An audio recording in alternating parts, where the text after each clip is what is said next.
Just to start with very practical stuff, I think that besides like making sure the editors know of Renzo's last minute corrections, I think all that we're missing is Yasha doing that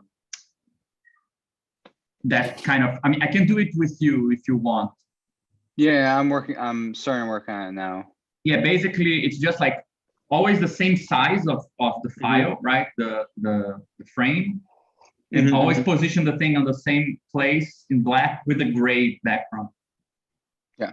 I think one thing I'm not sure how you're doing it, but if you want, I think, I'm not sure.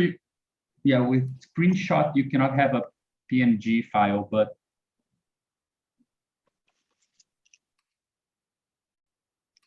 I mean, I got it. Yeah. I mean, I guess I should get it to them faster. I just need to sit down and do it. I just haven't had time last week. No, sure. Just in case there was any technical It won't take problem. too long. It won't take too long. Yeah, no, it shouldn't be a problem.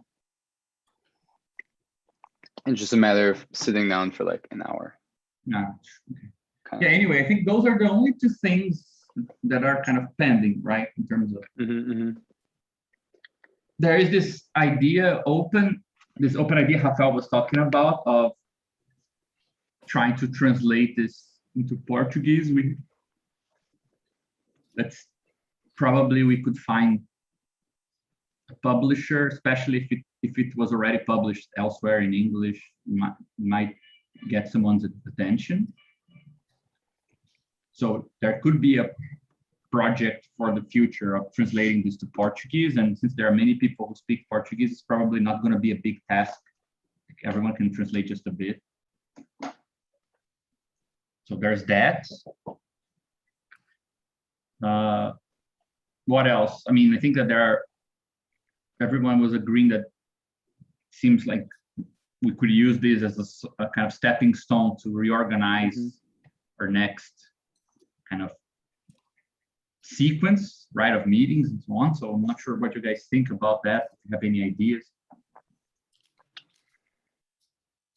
I will say, I think we should definitely, I think, capitalize on like the interest we've both already received from others to like try to expand. So I mean, the video idea is pretty decent, but that would have to, we'd have to put quite a lot of thought into that. That's like a little more farther out thing if we did that.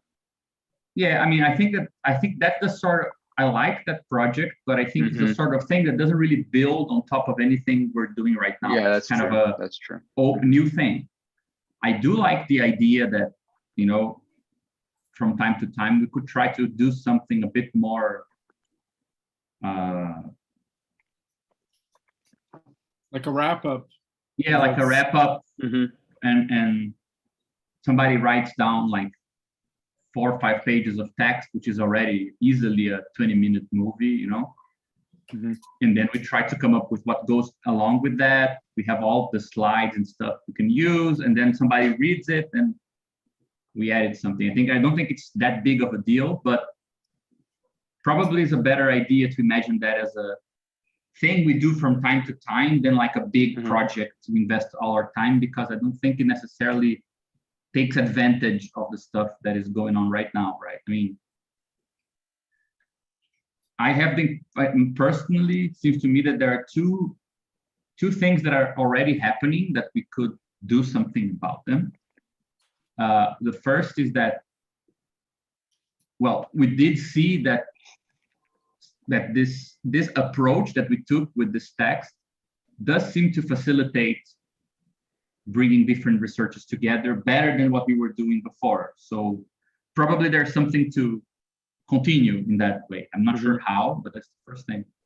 And the second thing, which I think has to do also with people's interest in the project, which is not only will we probably have new interest once this is out, but we did get some people contacting us in the last couple of months interested in learning more about this, and we never really invited them, especially because it coincided with this invitation.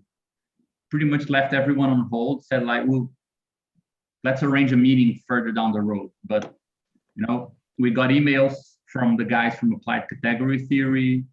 We sent a primer to a bunch of interesting guys from EndNodes who answered very enthusiastically about it. People And from, knows.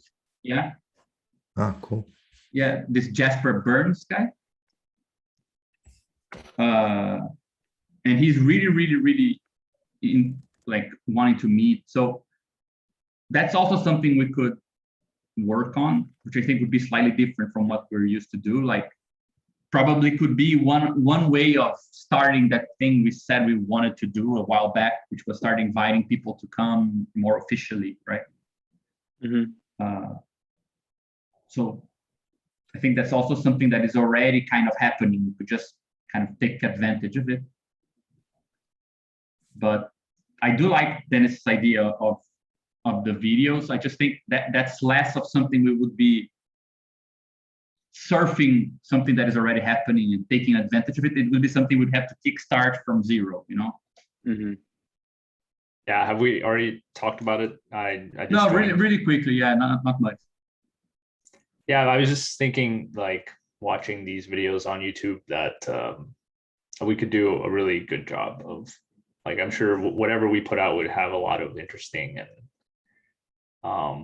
much more accessible points than a normal, like, well, compared to what we normally do, which is just record us talking, it would be more accessible than that. But I also think it would be more accessible than a lot of like lefty content. So I don't know. I think we could do something really good, but yeah, it would be a lot of work. Like I said, we have no real experience besides maybe Gabriel here. So it would require some like learning on how that works.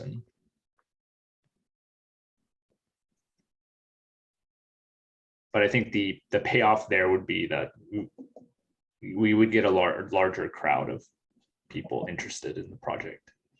Yeah, payoff is definitely accessibility, but it's a little more long-term of a thing to think. But I do agree, we've already reached out to a lot of people who've been interested. So just maybe like talking to them directly first and trying to find ways to present it. Maybe things we already have before we even start putting together videos to people who have already been interested, maybe like to targeted audiences, you know?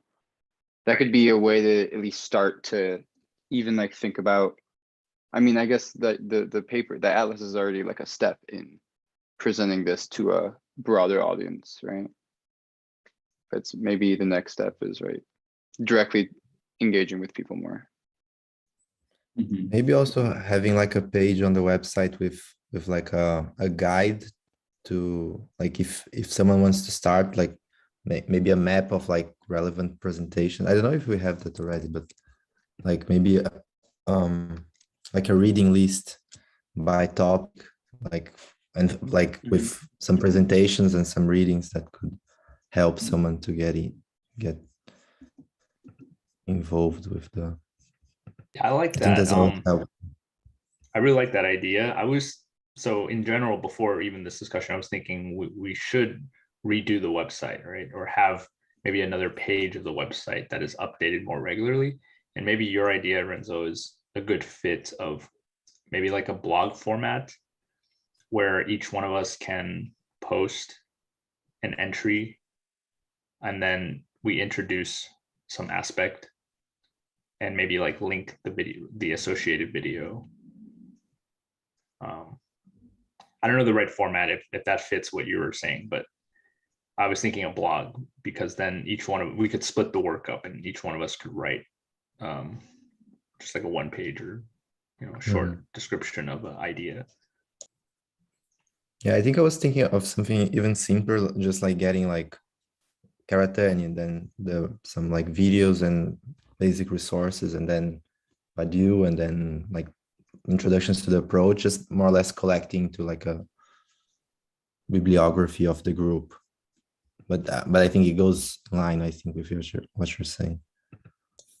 Yeah, because we did try that the wiki idea a while back, and I feel like it wasn't working because there's already information out there for various topics. I don't know, and so it seemed like a topic-based approach wasn't really working for us. But I don't know. Yeah, maybe it's just a matter of how we present it in like on a different type of layout. I just wanted to say something there, which I think is, I think we made this mistake before, and I think that there's something else we need to worry about, which is, first of all, there's a question of who, I mean, there are two reasons to address other people. One is to disseminate ideas. The other is to find more people interested in developing the ideas, right? I don't think those are the same like they're not the same strategies. Of course, both of them can exist together, but the weirder the project is, the more one thing doesn't do enough for the other, right? Like if it's a common sense thing that's well established, disseminating ideas and inviting people is kind of one thing does both functions. But I think that once you have many different areas mixed together, even if a person sees a short video saying that, you know, the compositional logic can help us through category theory to think about this and that in terms of commodity logic. Like usually either the person will understand what you mean by commodity logic or what you mean by topos, not both, right? And I think in those cases, and we face that issue, there are two problems. The problem of letting people know the partial results of what we're doing, and also having, let's say, available material for people to catch up if they want to join, right? I don't think those two things are the same. And I have the impression that everything we try to do in terms of helping people catch up has failed for now. Like we record meetings, but they're too long for people to watch. Only a few crazy people take the time to actually watch previous meetings, you know, because it's just too much. You need too much time. We had reading lists in the sense that we had a bibliography that everyone can access on Google Drive with like a bunch of text per folder. But it's also, I mean, when you don't know enough about a topic, it's hard even to start studying on your own, right? So it's not gonna do that by itself. Yeah, this is why I think maybe the most immediate thing that's easy just to at least start thinking about audiences would be to try to specifically invite some of these people that have already shown interest, right? Yeah. And maybe do like a presentation of like the broad ideas, like maybe like 4 mathematicians or category theorists, right? Who already know something, and see how to join the rest to that.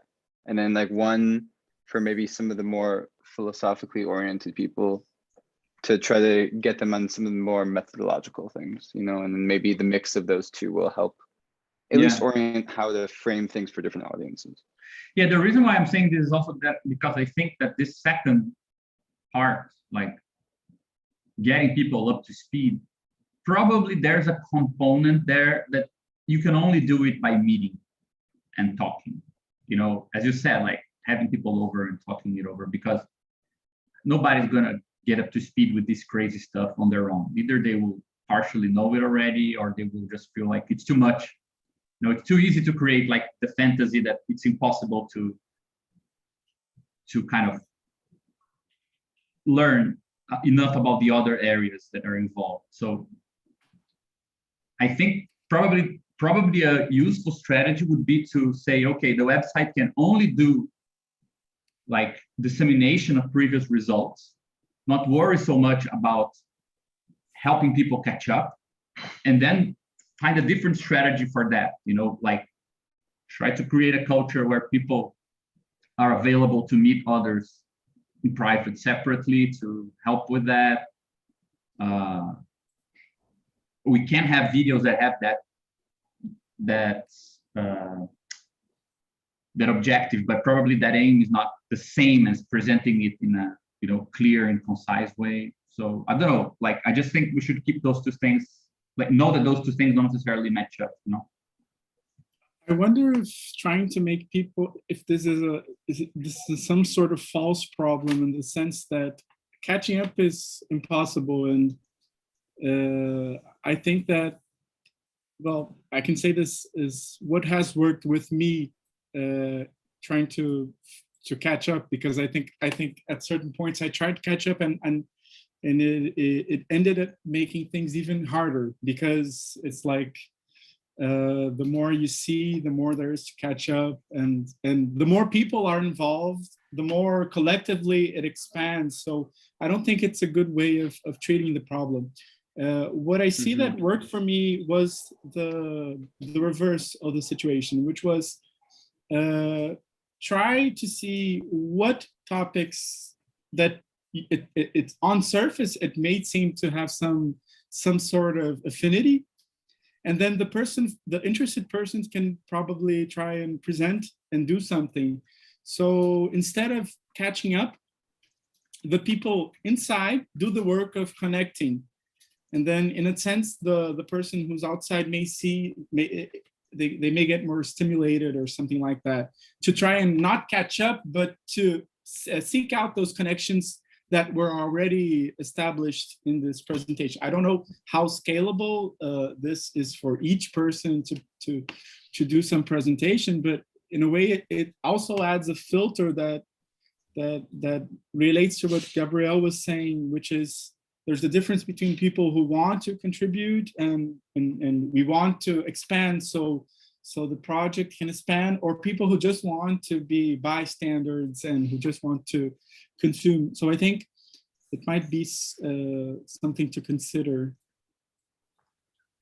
Yeah, I mean, I think that's a good idea. Like personally, the time I presented IIT, like I wasn't sure yet if it had something to do with like the research of the group, but I felt there was like some affinities, and like the group had like taking the work of like making the relations actually made me sort of like understand better how do I fit, and like what sort of I think it's a good idea. Like the person has the interest, and sort of like we trust that what the person present has some affinity, because otherwise he wouldn't be interested, and then the group can help him sort of like connected to what's already going on. Maybe that's actually like I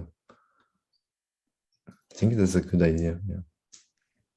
Yeah, the only reason why I was mentioning this, the catching up, of course, I agree. Like it's not like it's something you can just solve, but it's just that I have the impression, and I think this manifests itself in the fact that there are only men in this group, is that there is a sort of, I mean, this sort of, I'll join and then I'll slowly find my place.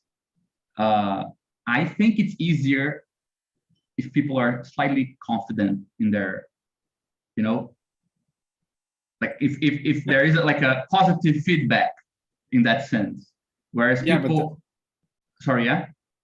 No, yeah, but I think that's the problem with the catching up dynamic, because you have to be some sort of wizard of autodidacticism and stuff, because and I think it requires a certain confidence that it is manly or masculine or socially. So I think which is why I think maybe if you invert this relation, you skip the problem of the confidence, because there's no need for the person doesn't join. It's the other way around. It's like, yeah.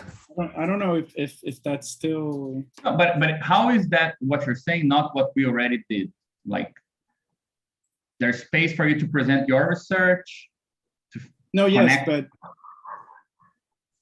I'm just thinking because, for example, one thing that happened is that I have a lot of private meetings with people who tend to be less confident about speaking here in this meeting. And usually there's an extra work of like talking to people, learning what they want. They are not going to say here because how can they know that it fits? It can be quite troublesome to feel like you're lagging behind. Catching up is not a matter of being fully updated in every knowledge. It's just that I fear a bit, that tyranny of structuralness, like lack of structure, where something gets reproduced if you don't put a structure in place to avoid it, in the sense that we can say, yes, it's open, everyone can just come in and do their thing, but yeah, the people who will feel comfortable to do their thing is actually pre-selected, you know, and you end up actually having to do something more affirmative on the other direction. And I think that usually what happens in that sense is kind of a lot of separate meetings and, you know, discussions that take place in the language of what the person is bringing and things like this that usually happen on the side. So that's the only, I just think that in the long term, we should probably slowly find a way to deal with that, you know, and I think that what we've been doing thus far works in part, like having the meetings, present on your own research, see if you can use whatever we're doing for your own benefit, and slowly this connects people. I think that's fine, but it might need some specific kind of additional thing, not to, you know, remain caught up in Yeah, but I guess that's what maybe wasn't clear with what I said, and this is a question I have. How many meetings have been guided by people who were initially not people who were observing and then they proposed, they were the ones who were presented, but people who had never gone and then presented? Did that happen frequently? no. No, I don't think. Because No, I think that was the kind of stuff I was thinking. It's not, I don't think it's the same, because I think it inverts the direction in the sense that it puts a different problem. It's not about seeing the person doesn't have to be confident or whatever, because in a sense she's being asked, so like, what do you have to say? Well, maybe this isn't something that's generalizable, because it would be directed at people who we might think that are already might have something in common. But I was wondering if that was something that was tried and failed, or if it hadn't happened yet. Just so I think I don't know, from like, because I joined very recently, right? So like for me at least, like what worked was the fact that I had something, like it only got things rolling for me when I had something to do. Like, because before it was something like what am I supposed to say to like Reza's excellent presentation? Like, I don't know anything about Badiou to like be able to like make a good comment on that particular like very specific thing. Like, of course, I was soaking in and like lurking on the stuff, but like I could only actually like interact with, at least for like from my side, in a more like direct way as soon as I had something to do with it.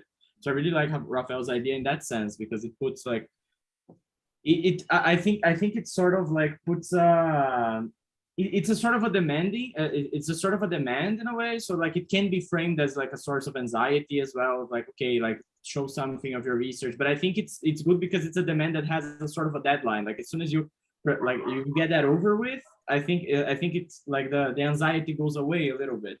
Like, because you localize yourself, and then as soon as you localize yourself, then it's fine.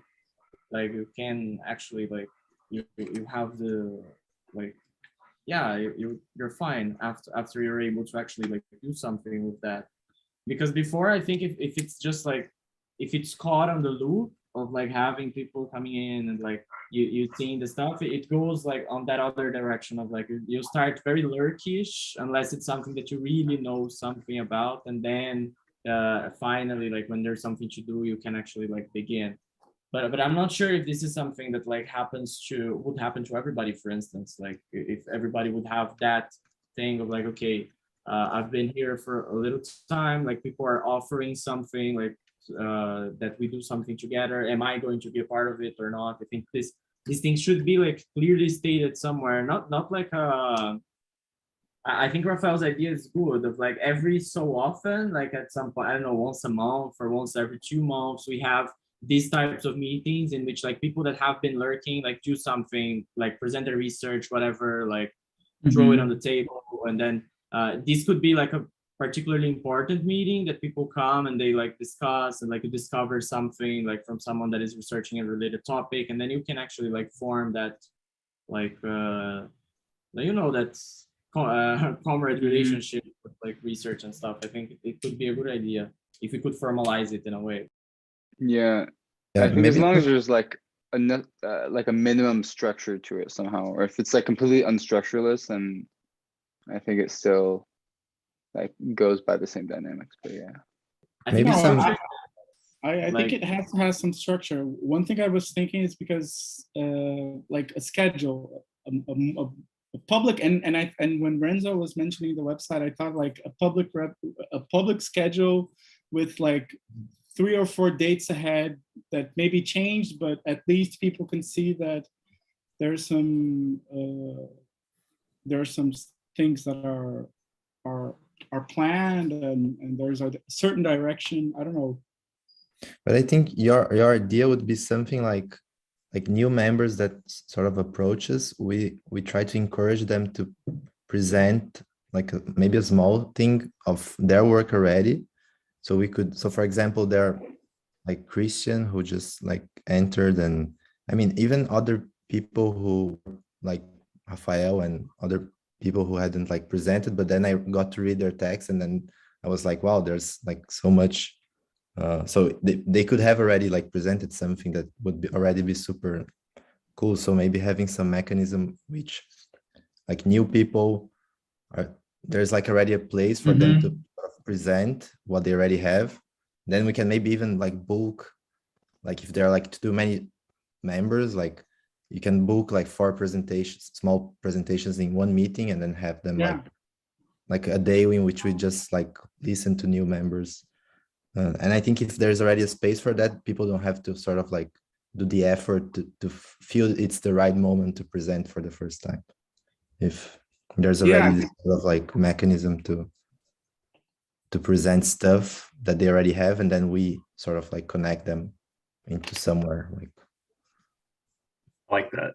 Yeah, like a Yeah, that scheduled makes sense. meeting for new people to present. Yeah.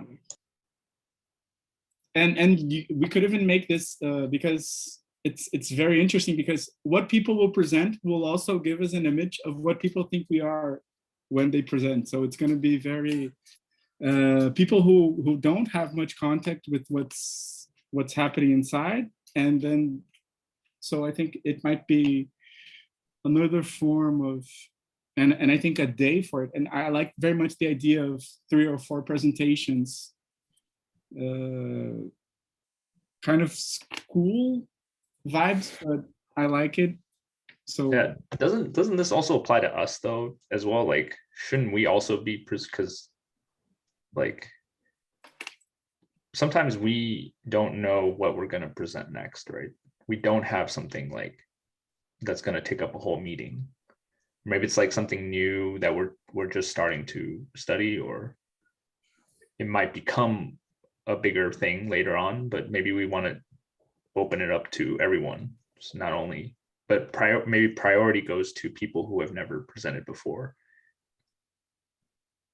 I definitely like the idea of having more than one presentation that day, because I think it's a huge cause for stress to, do I have something to, because, the amount of time we get in one day, sometimes like 3 hours, when you see it's like presentations of 3 hours, 3 hours and a half, 4 hours, I don't have, it's hard to feel that you have stuff that would, occupy 4 hours presentation or something like that.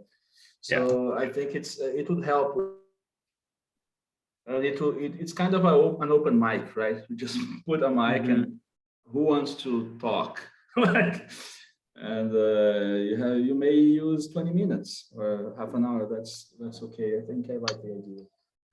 Yeah, I also think when it's always that structure of like big presentations each time, it becomes this like perpetual progress that sometimes at a point can get forced, right? It like can go and go and go, and then it feels like you're stretching out things when maybe you need to be going back to what was before again, whatnot. But yeah.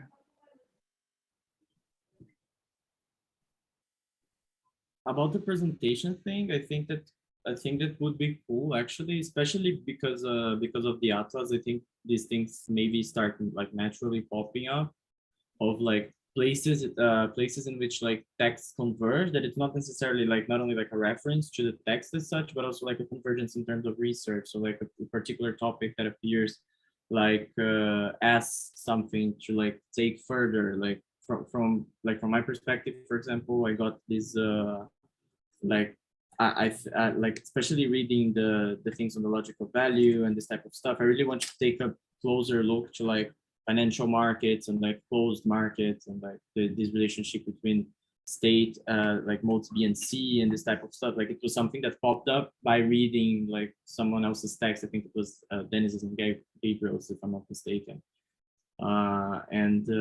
Like these types of things start to appear and start to like, I think that can maybe guide future presentations even. So like we put this like to be something that like people talk about like outside and then they can present to the group at some point. I think it could be something for us to think about, because it's also like material for like future things that can like converge with whatever people are looking at like at the moment. I don't know.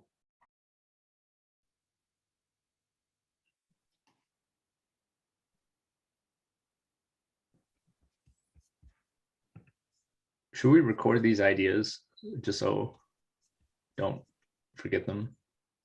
The meeting is put being recorded anyway. Okay, yeah. I might go through and write it down somewhere. I do wonder also if we want to do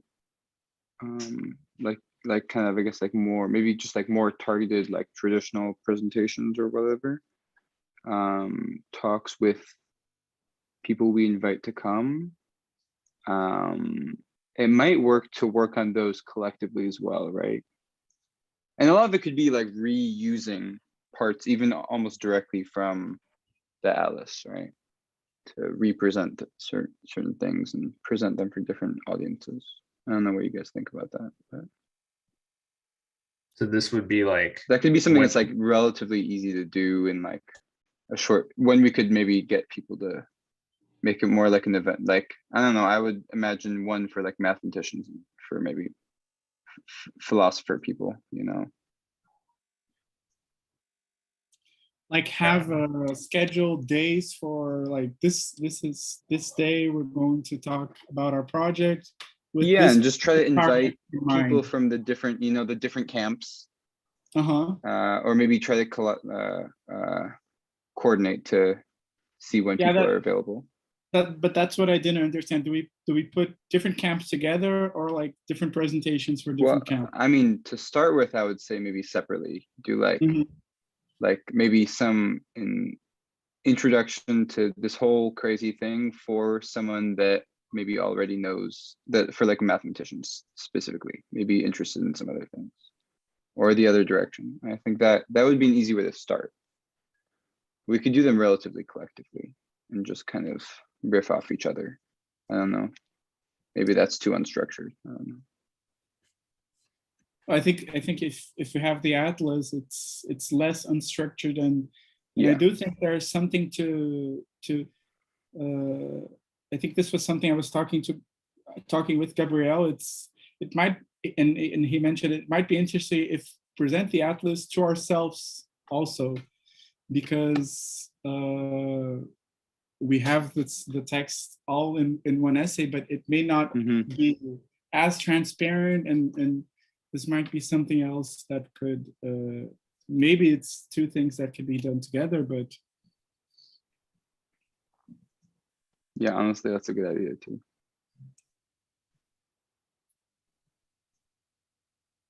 but I mean, are we really getting that many people that are wanting that? Maybe we should ask those who are interested. Yeah, I think there's some people who are like kind of vaguely interested, but you know, from like different places that have expressed interest, but and like maybe have already seen the primer, already seen something or something else, you know. But the sense is that they are interested, but what's keeping them from Or do you get a sense that there's something specific that's, I mean, I don't know if it's people that necessarily would like join a meeting every week, but it's more they have seen this and expressed interest. So maybe if we Mhm. explicitly were like, would you like to come sometime? Maybe they would for like, even if it's like a shorter form thing, Mhm. but just to like talk about something one-on-one, especially people who have already, for example, seen the primer and seen, okay, this is seems like has some interesting ideas, but they're probably not going to read the whole thing and like really dig deep into it. Like it's quite a lot to give someone a 100-page thing and ask them to do that, read it when they're already, you know, working on their own research and all whatnot. So if you say you want to meet for an hour or two sometime, that might be easier. Yeah, this is where that original thing comes up of like, we could try to cater to particular people and come up with like, this is what we think is going to suit your interests. And that's going to be like a whole meeting. Or we could try to make something that's like very low res, kind of applicable to everyone, or not everyone, but you know, more like accessible, like a video essay. That's like our calling card that we just put out there and then let people come to us. There's pros and cons to both. With the video essay, it's going to be hard to do. We're going to have to figure out what's the best way to present things. But the downside of like these super tailored things is like, it's very highly dependent on the person, and plus it only works once for that person, and then the next person that comes along will have to come up with a whole other presentation for that person, right? but I think the idea of doing, instead of doing full-blown video essays, I think the idea for video recaps could be like something simpler, but also work as a low-res introduction. Like if we have like a group of meetings, like 4 or 5 that are at least scheduled with topics, etc., the person and someone can be assigned like this person will do the recap. And I don't think it has, maybe I'm too much of a too lazy, but and too a defender of mediocrity and laziness. So I think maybe if it's just do like a 20-minute recap of what happened, it might be enough without having to put bells and whistles in the video. It will be like shorter than the 10, 15 hours of the meetings that will be recapping. So like it might be enough instead of needing to do a video that's like really well thought. I think the idea of the video essay is excellent, but I think it's just too much work. But what I was thinking now, what about doing like a video version of the atlas? Like we already have the script, like, so if we agree, we either agree like on a style or like a format, each one needs to sort of like present and summarize the sections he worked on and try to collapse it into like 5 minutes of like videos and talking, and then we can have 5 times how many contributions, like it's already 18. 18 was 18. Yeah, Yeah, I was like 18. So like if So each person speaks for 2 minutes, maybe. it's like 90 minutes already. That's already like, I mean, it's not something that we have to, no, yeah, but what I'm saying is that there's no need to make this extra effort to sort of like recap on something that like it would be something probably easier to do, just like trying to do like a trailer, like a teaser, a video teaser of the atlas, if you want to try this video for it. Yeah, but I agree, it's separate problems, right? One is disseminating, like getting people interested with the high level ideas, and then another one is getting, what should we do for people who actually want to join every meeting, or like they're considering actually devoting time to the group. So maybe it's not the same solution for both. The videos for maybe outside audience that just wants to follow the research. And then maybe this welcoming presentation is for the person who wants to actually like work with us.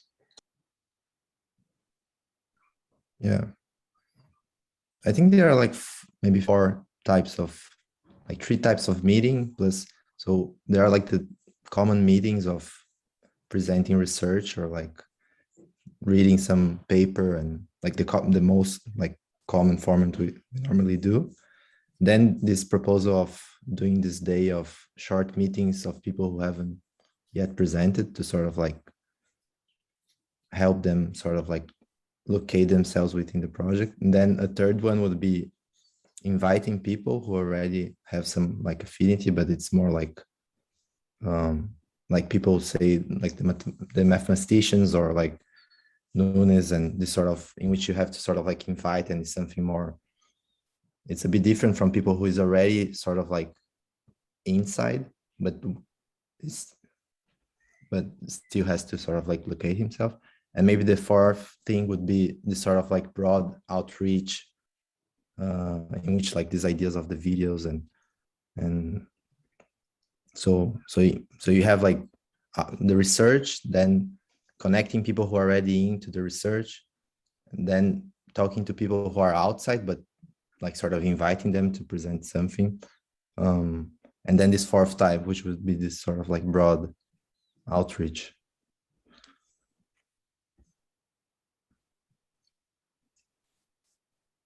Something like that.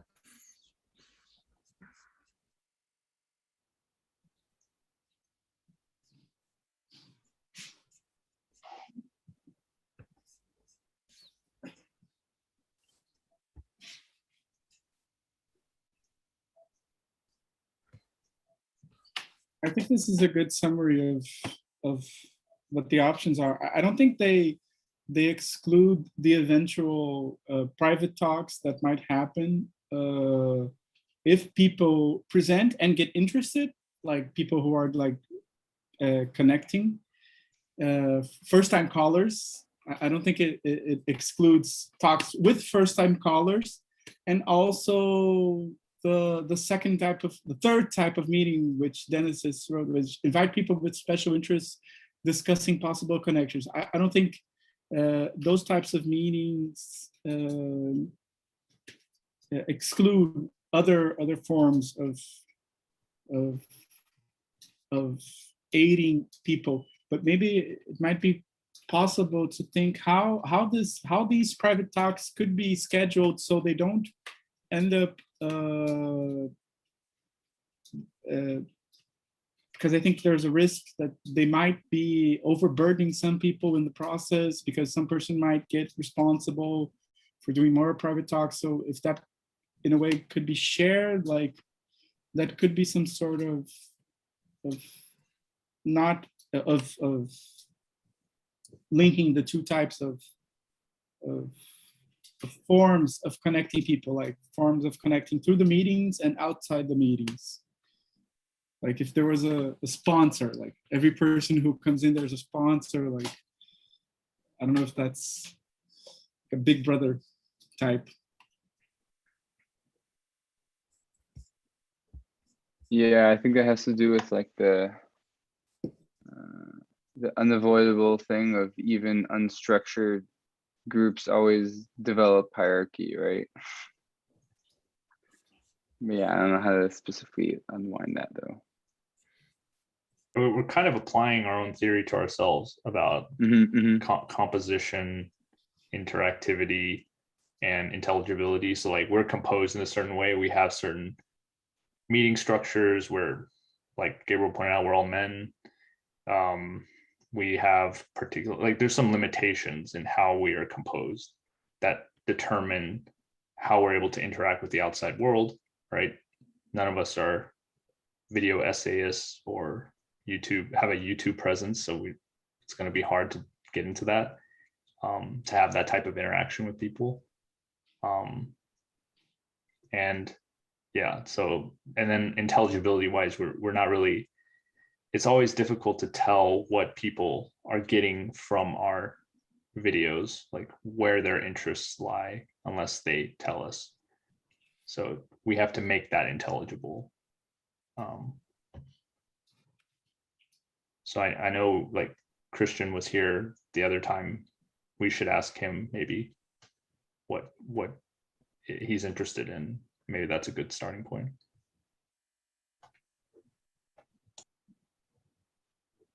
I'll say it seems like a few of the new people, what Christian and Ephraim both are very like kind of computer science. I mean, I'm sure I'd be very interested in hearing, just even if it's minimally connected, whatever their research interest, whatever. So we can even ask them specifically because they've already been, you know, coming a few times, having some input.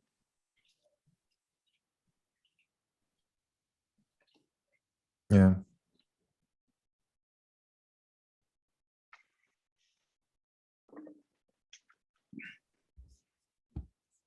Yeah, I'm very curious, like a little bit on the topic of composition also, as Dennis was saying. I'm very curious to see how our text will be received, particularly like in the place that it is being published, right? Because I think it's a slightly different audience in a lot of ways. Like there's a lot of like very theory fiction vibes in there. Like there's a lot of like I think it's different from what we are used to. So some of these compositional things might be breached, I think, but still, of course, I think it has to do with a lot of like bringing in other people as well, and like trying to even like maybe like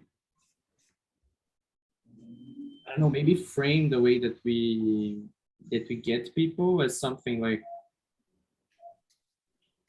not not necessarily how do you relate what you do with the group, with what the group has been already doing. I think that's important because it helps like the person localize themselves and so on, but also like what is the thing that maybe that you have been doing that like nobody is like directly doing, and like I think that could be a lot of like it could be a lot of traction over there, like, and it could be something very interesting, like even I don't know, do we have someone that studies like gender, for example, like some of those things, like I don't know.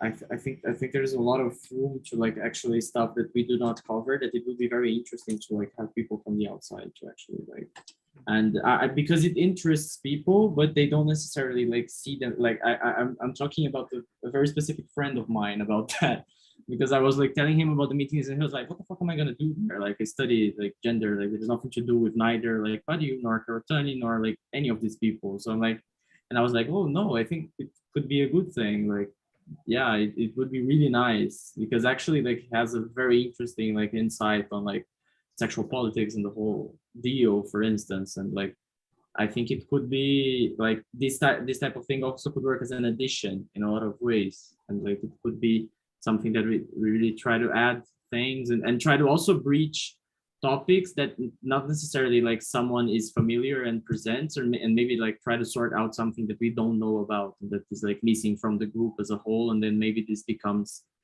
like an interesting topic for everybody to like at least incorporate that a little bit. I think that could work as well.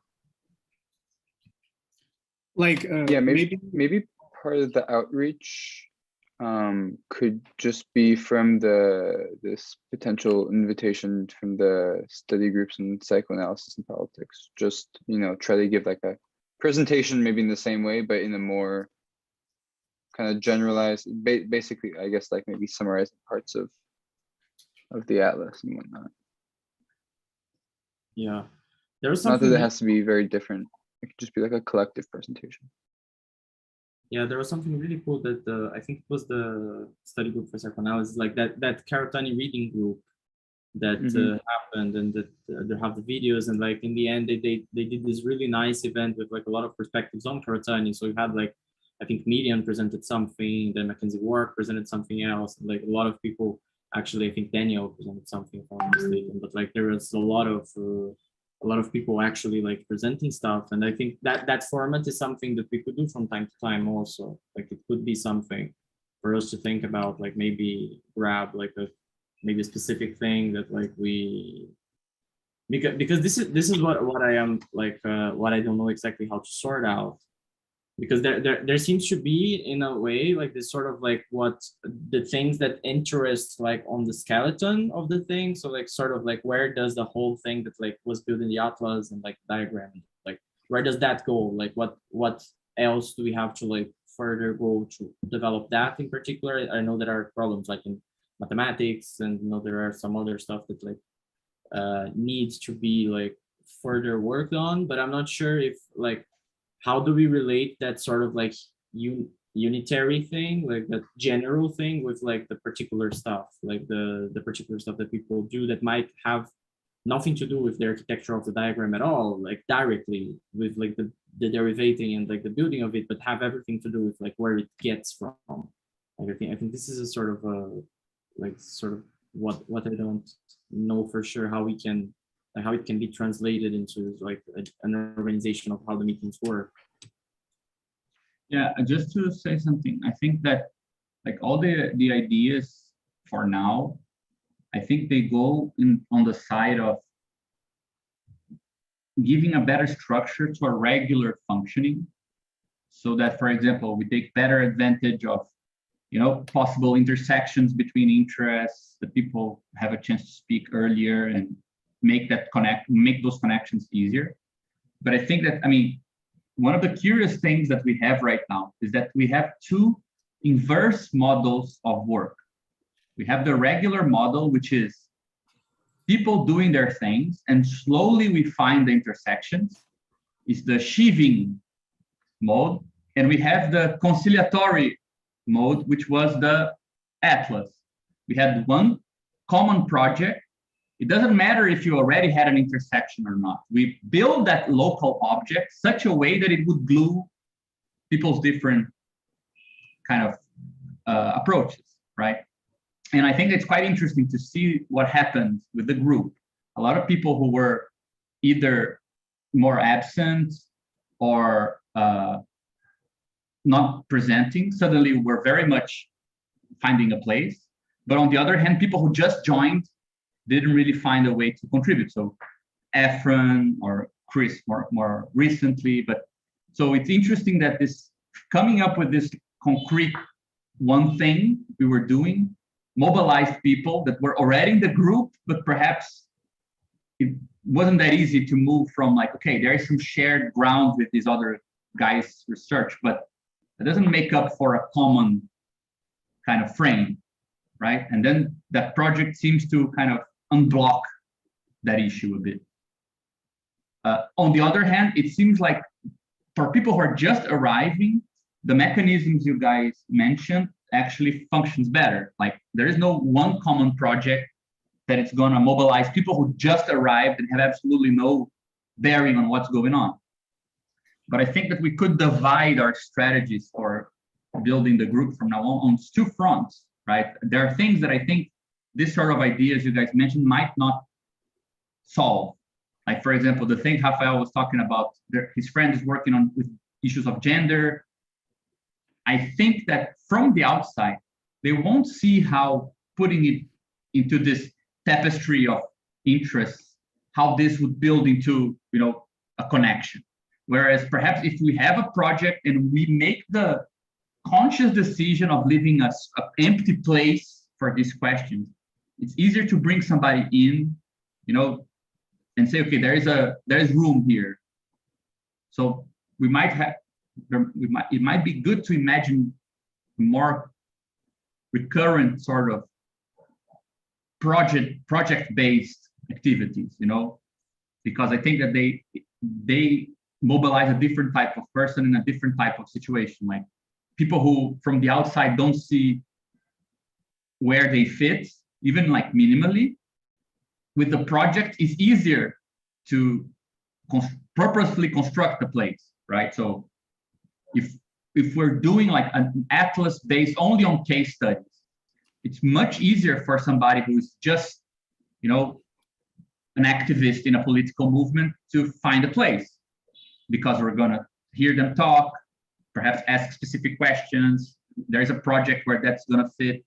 Whereas if they're just looking at our website, they're not going to say, I don't see any connection. Like, they're not even going to submit to the process of finding connections, you know? So perhaps we can consider this as like two extremes, you know? Have a more concrete kind of discussion about other basic projects like the Atlas as a resource to like prove to people that there is place for stuff that we didn't discuss, right? And have the meetings on the other side as is more kind of fine-tuned, calibrated structure that facilitates people connecting with each other once they minimally have a place, right?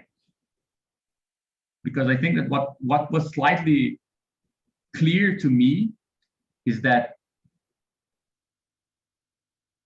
the meeting system, it tends to be something like, let's stitch up fragmented ideas and slowly build up a common global framework. The Atlas was not that. It said like, I know you're coming from a different global framework, but let's stitch that other thing in just this one thing, this one project, let's stitch it together with someone else's work, right? So I think we should navigate between the two, probably.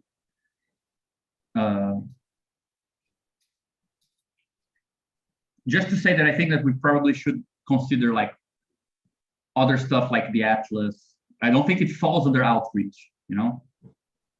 Like, I think that the main function of it is not going to be being readable by others.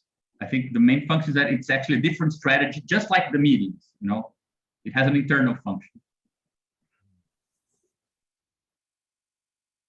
Yeah, it does. Although I will say that the Atlas was prompted by an outside group, right? It was prompted by a journal asking us to write for them. So I don't know if, I'm not saying we cannot cause that in ourselves, but in this case, it was like we were writing for an audience. You know, and a lot of our discussion was about how do we make it clear to this. We like looked up previous essays and, you know, tried to get a feel for what the journal was asking from us. So Yeah, having that in mind is important. Yeah. Yeah, I totally agree. But that would mean, for example, looking for publishing opportunities, right? Right. Yeah. I do wonder what the readership of the journal is too. I don't know. Yeah, I think we'll find out. I'm just to suggest that probably the Atlas shouldn't go totally on this outreach popularization front. You know, even the video. I mean, I do think it fits there, but I think that one of its functions is not exhausted by that, right? Of course, it's directed to other people. Worrying about how others will see it should be very important, but it is also a fact that focusing on something more concrete like that produced a different dynamic inside our meetings, right?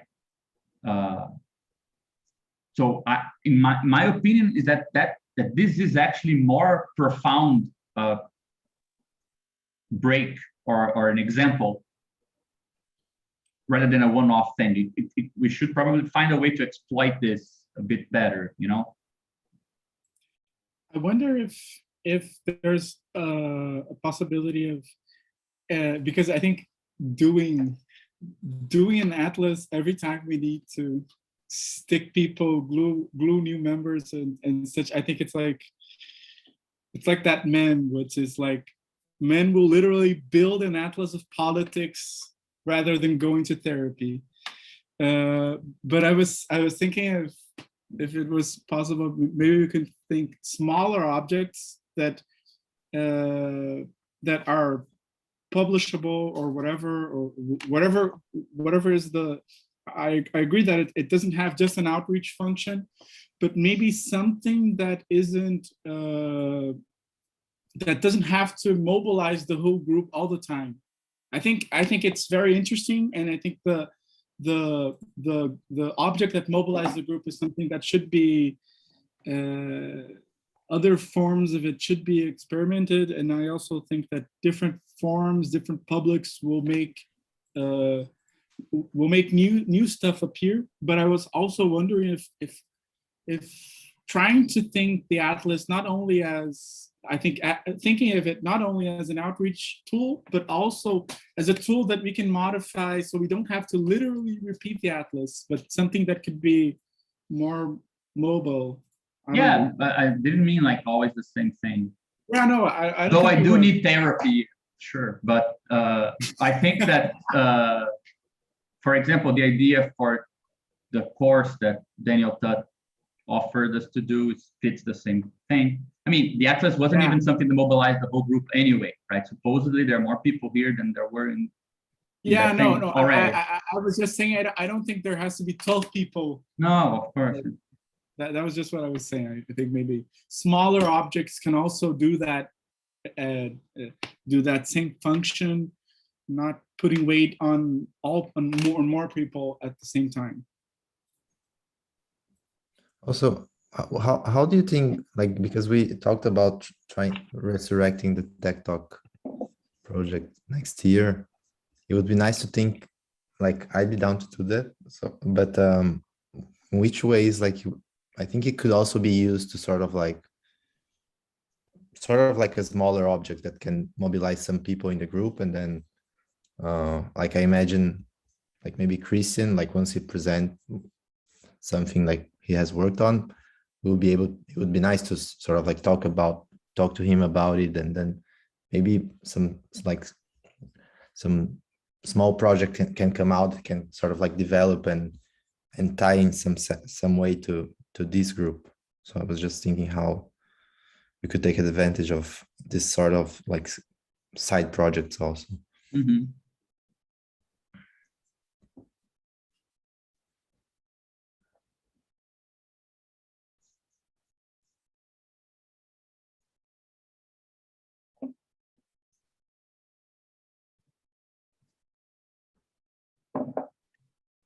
Yeah, I'd be interested to talk to Chris and Efren about it, because I think they're quite a lot better developers than I am. So in terms of the technical side, they can take the lead. I can, Efren, help Efren out is as also, needed. But he's also Yeah. like a programmer. yeah, well, Cool. he works in data science also, but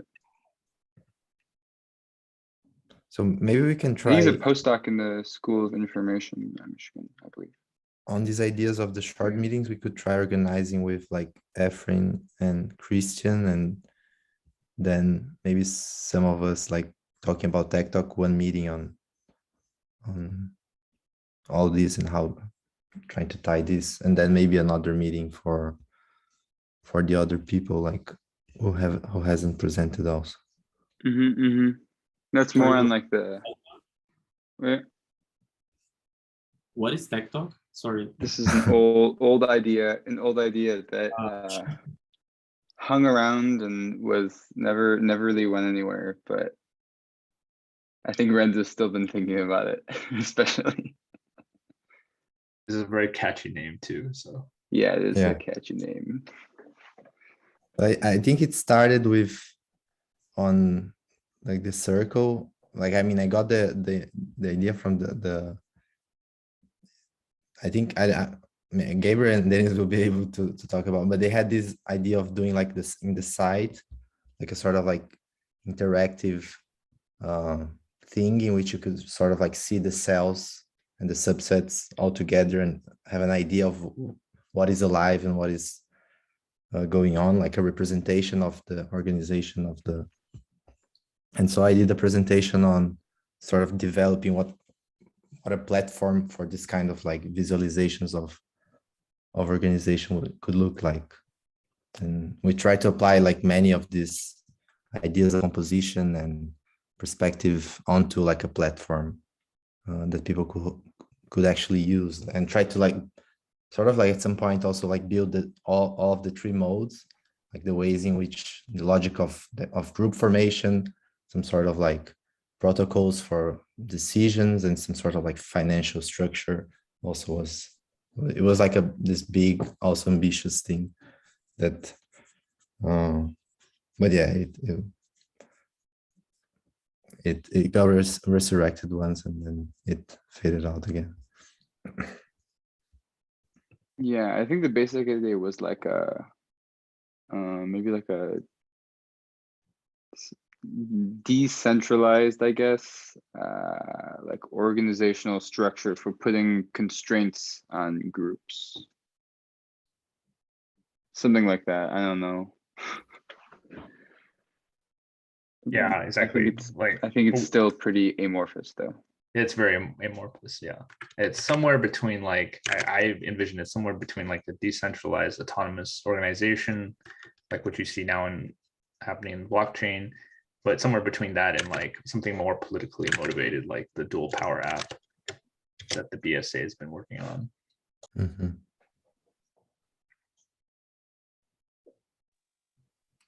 Wait, what have they been working on? You said Yeah, I political was gonna power ask app? you, what I've is the never heard of dual this. power app? Yeah, it's a way to connect cooperatives together and facilitate direct democracy within Hmm. different organizations. So like from what I understand, it's like a voting tool plus ways of sharing information. There's more details in this website. Yeah. It's also really nice because their entire roadmap is open to the public. So you kind of see usually that's not revealed to people.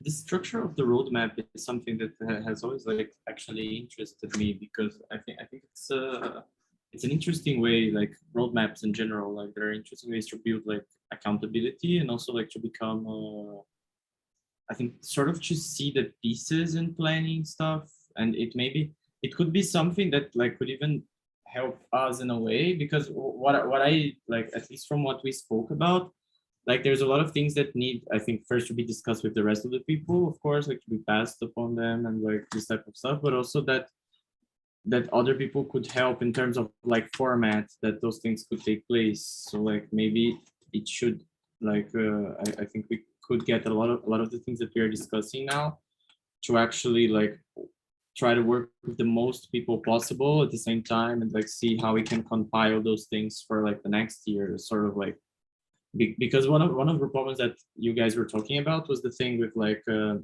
sort of like the way that the pace of the meetings was defined sort of like in this very short span of time, in which like you had like 1 week, and then you have like a presentation, and then you have like this all this cluster of things that should happen, and then they start happening like as soon as people become like aware and like, they become they can actually do them, like, and then things start going on. But I think it could be a good, like, I don't know, it should be something that you think about, like how do we not plan the next year, but like organize the next year in a way, like how do we how do we know that like those things, like those meetings can actually like happen? How do we divide the labor of like actually making the meetings, like making the presentations, like how does that look? And I think that this is something that we have to think with like a lot of the rest of the people and stuff, but I think we got some good ideas so far with like how to structure that. I don't know, maybe a STS roadmap or something, like not specifically this form of one, but something like that that can actually like keep a sort of like a flow of the commitments visible, like for people outside also, and like for people inside. Yeah, I think that speaks to like translating what we have right now into more of a project-based group where everything has like particular steps that we can see in the future. And right now, so far, I feel like the group has been, basically every meeting we're like, does anyone want to present next time? Okay, then that happens. It's very spontaneous, right? It has not been until we did the atlas, it has not really been like a project-based group.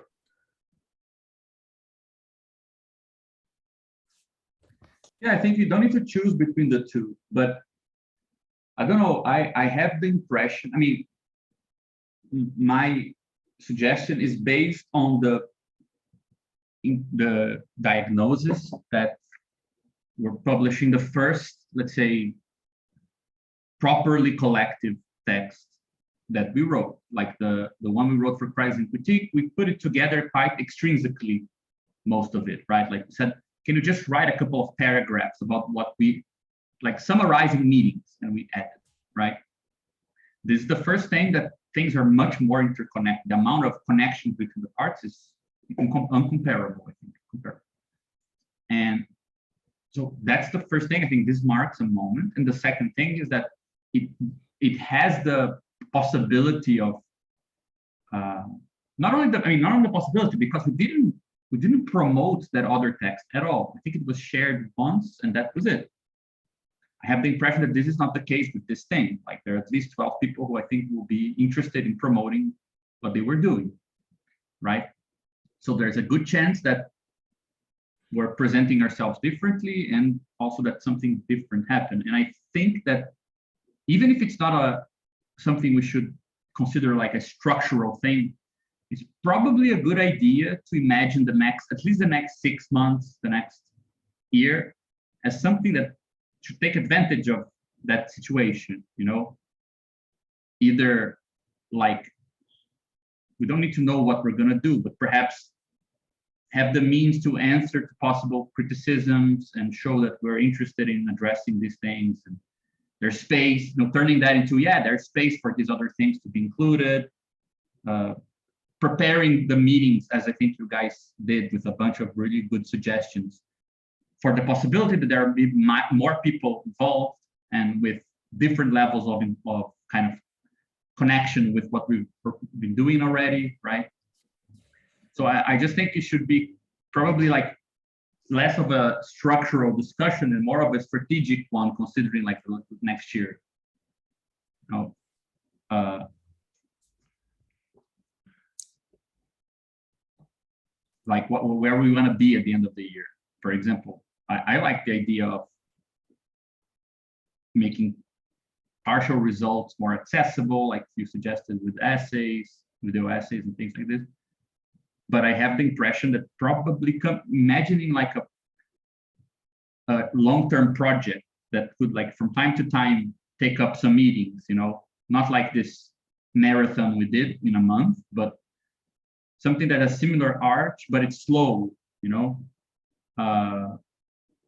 but that brings people. It could be like a tech talk thing, something like that, but like one single thing that has this function. Doesn't need to be constant, doesn't need to take up too much time, but I don't know, I think it's probably a good idea.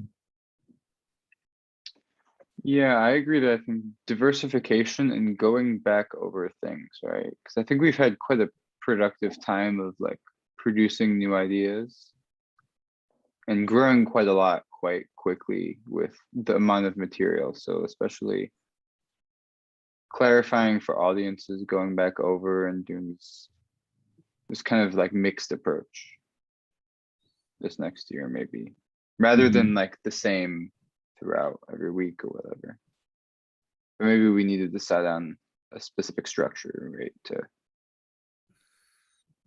help that along. I don't know though. Yeah. No. I think I like the idea of having some sort of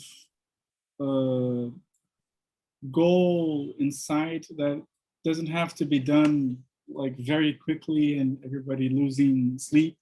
And I think it can even help with people who are lost and what to do, how to participate. I think it in a sense, it allows for both the glooming from the people who are already inside and people who might be like not so sure how they can fit in, I think. So I like this. idea. So candidates for that would be something like the bestiary thing, or maybe Tech Talk, or Yeah. I have the impression that Tech Talk can easily, like quickly become something quite technical and hard to integrate many people. Like probably should, I have the impression probably should be considered like a case inside of this thing rather than a large, I don't know, like a large common project. It might actually slow it down in a way that it actually takes the, makes it harder to remain motivated, you know? I don't know how to, if it could take that role. I don't know. You mean that? Sorry, yeah? Sorry. You mean that like the Tech Talk thing is something that it's very like it might be something to be applied to the group, but it might be developed and like put forward by like a smaller amount of people that would actually. Yeah, I don't know. I have the impression that it's harder to develop it in these Monday meetings. Like I can see it easily becoming something that requires meetings, happening separately. You know, once you need to assign tasks, it's something that either you have a technical knowledge or you don't. Like, I think you can have a big integration with what we're doing on Monday, but probably like if you take that to be like an overarching project for the year, if you want that kind of conciliatory kind of function, it might be a bit more exclusive than, for example, another thing which I think is a good candidate, which would be, okay, let's now very slowly, because I think there are way too many questions, like preliminary questions, but let's very slowly start thinking about, you know, a compilation of some sort of inquiries or case studies, because we don't even know what the case study is really from the perspective of what we're doing. I think there's like a bunch of questions, right? It would kind of require a lot of partial results to be consolidated because we need to apply them. So a lot of the stuff we already did needs to be revised. It would require inviting a lot of new people because it's by definition something directed, you know, like constituted by dealing with people who are outside of the group. Like I think it has more of a vocation of being a slow thing that cannot take, it doesn't need to take every meeting. As Rafael said, it doesn't even need to involve everyone if they don't want, but it's easier to integrate it to the meetings from time to time. And I think it's easier to make it open to whoever wants to participate as well. And it is a kind of a project-based thing, right? Well, Yeah, that's I think that also having the time to do something like not only having, but like because it also requires that time in a way to do like the case study type of thing would be a great thing. And I think it could be sort of like another side project, but I think it's one that people can maybe get into easier than the technical part of the Tech Talk, for instance. Like I think it could be something like very ongoing, because it could like begin with something like, okay, what does it mean to do a case study of like on our framework? And it could like, I don't know, begin with I was speaking about this with Renzo like very briefly, that like I was because like we were Renzo was making a reference like to the autonomists, and like the autonomists had also like a sort of like ethnographical tradition, right, with like the factory diaries and this type of stuff, and like Quati's factory sociology and this type of stuff. So it would be something like sort of inventing a form of what a case study could look like, because for them it looked like the factory inquiry, for us it might look like something else. And like another, and I think that will be like the question to begin with, sort of like the sociological one, and then like to unroll into like the specific cases, how do we access them, and like the particularities of each of them. I think that would be like something very interesting for us. And I think it might actually help with Tech Talk as well. Like I I probably think of this as a project that requires like a very serious methodological discussion, which we haven't really done. Like, as you said, Rafael, like what is a case study from this perspective? Because if we're committed to the idea that we're not describing sociologically reality, okay, where does actual descriptions of things fit into this, right? So on the one hand, there's a methodological discussion, then there is, I think, like it commits us to invite people from time to time, right? And they don't even need to prepare that much, and we don't need to prepare, we just need to slowly shape up the sort of questions we want to ask, sort of information we want to, right, get from them. And probably that we can include a bunch of questions that concern Tech Talk into this, because we also need to ask questions of different political organizations to kind of actually give shape to that idea. Yeah, I feel it opens, because this idea of going, having like this long-term thing on developing case studies, like I feel the Atlas sort of like, now we have like this sort of common big monster that serves like, it's a big thing, like its scale is made to like describe social formations and big stuff. So it's already something that have a lot, like now able to sort of like localize a lot of stuff inside that big thing.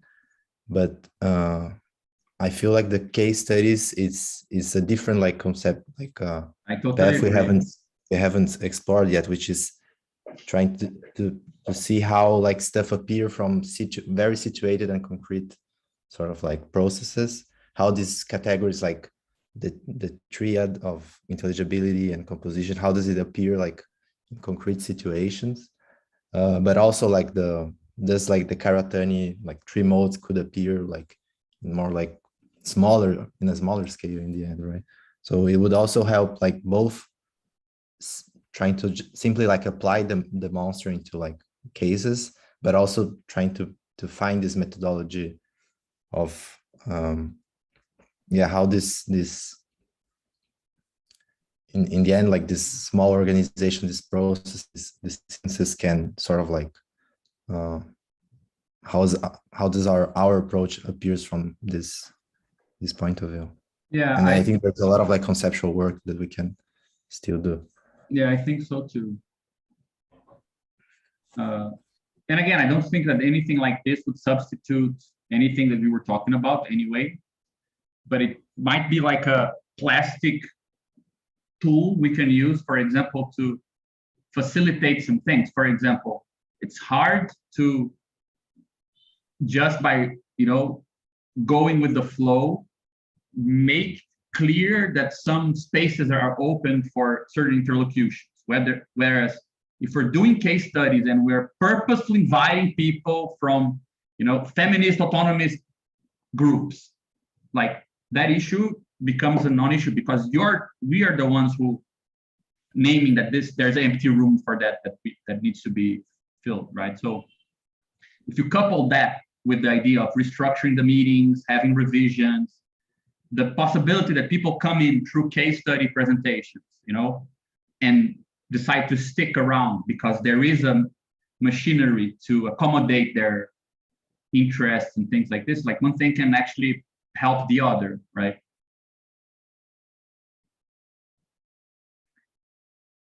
I don't know, even I wouldn't even say that I wouldn't even commit to having something written down by the end of the year. Like I would be happy if by the end of the year, we knew what we mean Next by year, right? Just what it means to do a case study in this context. Like, I don't even think we would need to like have a big book about it, but that would be like a massive movement forward. I totally agree with you, Renzo.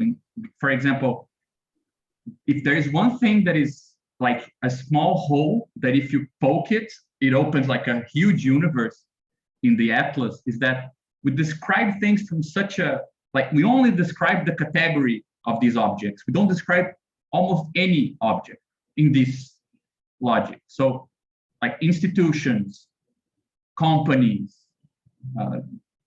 no proper groups of people. Like these things don't really, it's easy to say that they are inside of the monster, but like actually building, you know, local vistas of all of these things, it's not accounted for. We never try to do it, and I'm not sure how we would, right? So there's the methodological issue, there's the advancement of the theory.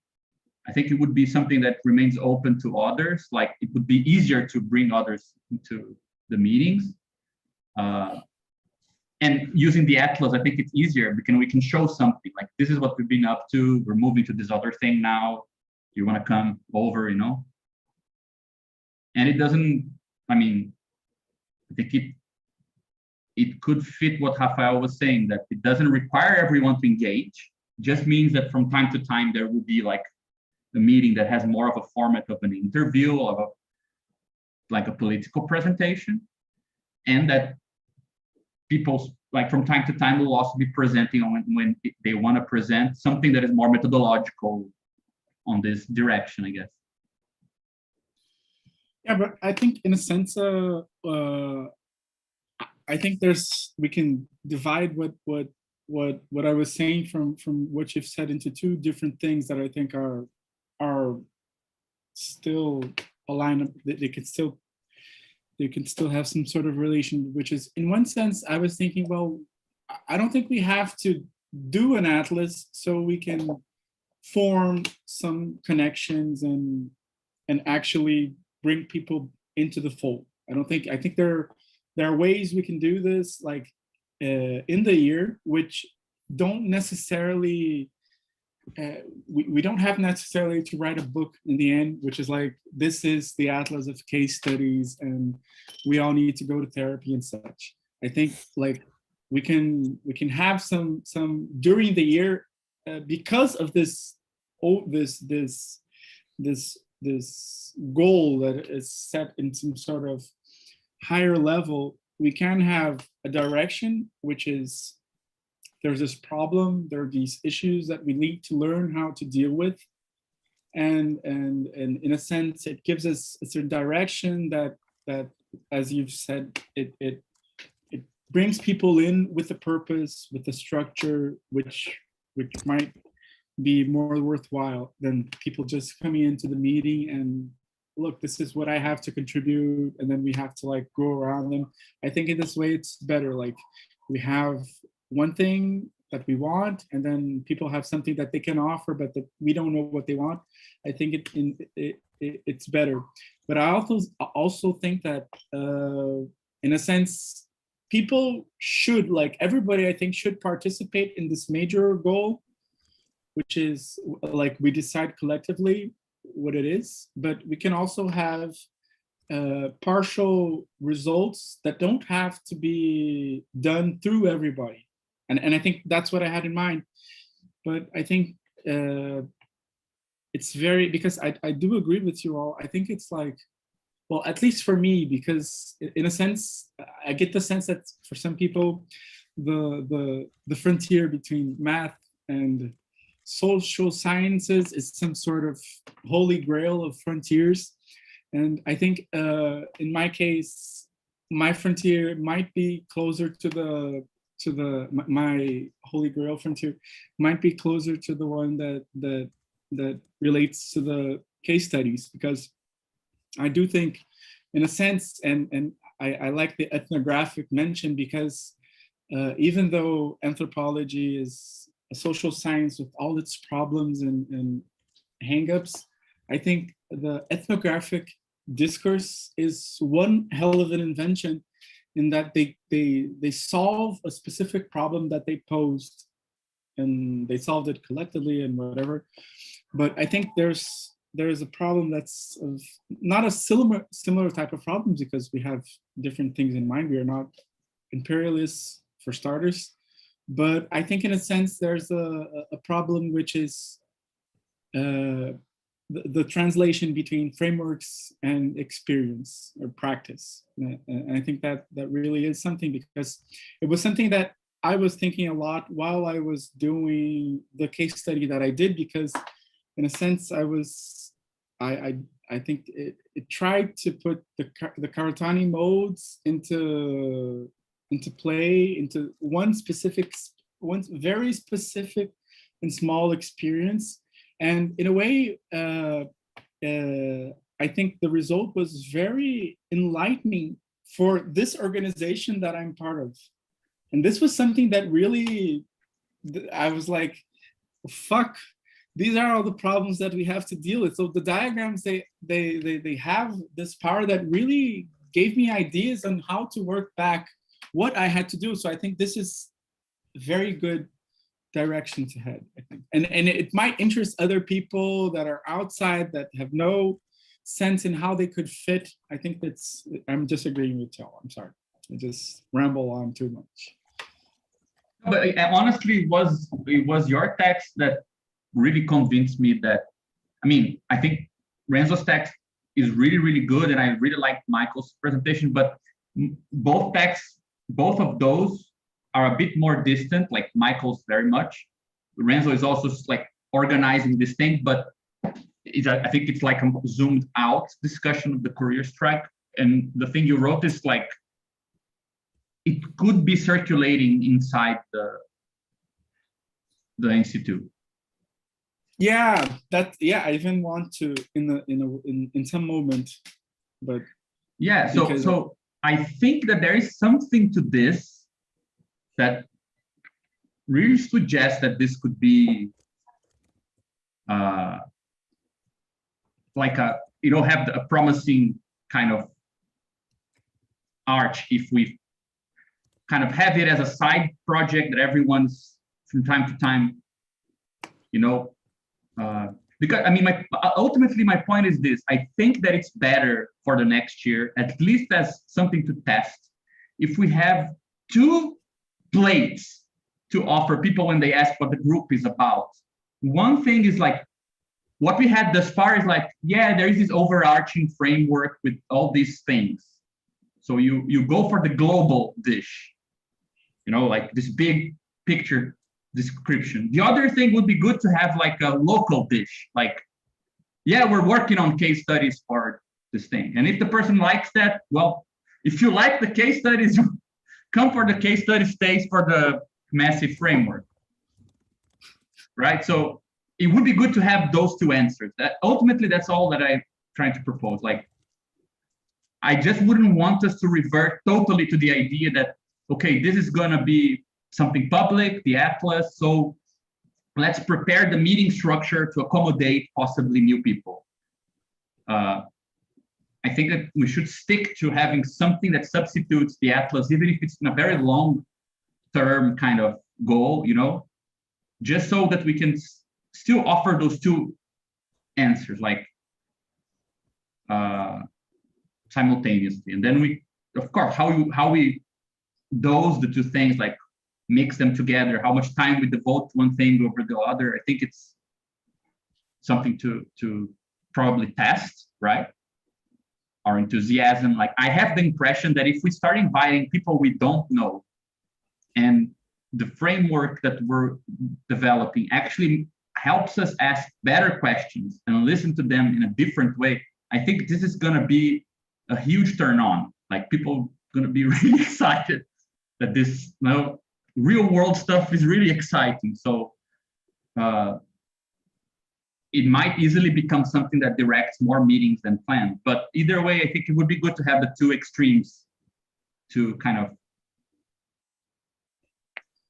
work with. And I mean, that would also, if we're planning to redo the website, that probably would be a good thing to have there, right? Like project that we're working on, and then you have that thing separately. Mm-hmm.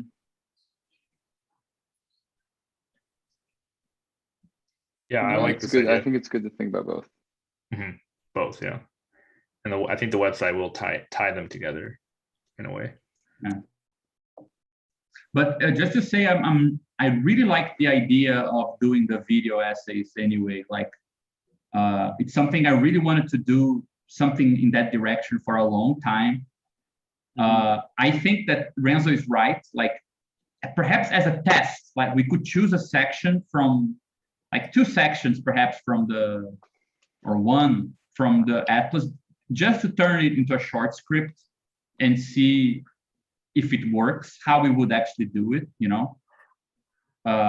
I think we can come up with a work protocol that is not too stressful for one person. Like, I know Renzo, he does really good editing, so we can share work on that. Other people can easily do it. Like, if we have like a 5-page text we all agree on, like 3 to 5-page text we all agree on, and somebody records it, doesn't even need to be one of us, right? And somebody records it. I actually, to be honest with you guys, I probably would do something with like less pages, like 3 pages, because you don't want it to have like continuous talking over the thing all the time, right? But if we do You probably that, don't want to go too long either. yeah, I exactly. think it's probably So- okay, like if we try to keep small thing, like 5 to 10 minutes maybe at first. You know, Yeah, it's- so I have the impression that easier if to we do digest. that, and like we then have one meeting where we're just brainstorming images, ways of exemplifying things that would go along with it. People then, like during the meeting or afterwards, they just compile a bunch of videos and photos and stuff. Like, you just throw that audio into a timeline and you have the pre-selected material already. The editing, like having a rough cut, doesn't take that long, and it's actually quite fun. We could try, like, test if it works, you know.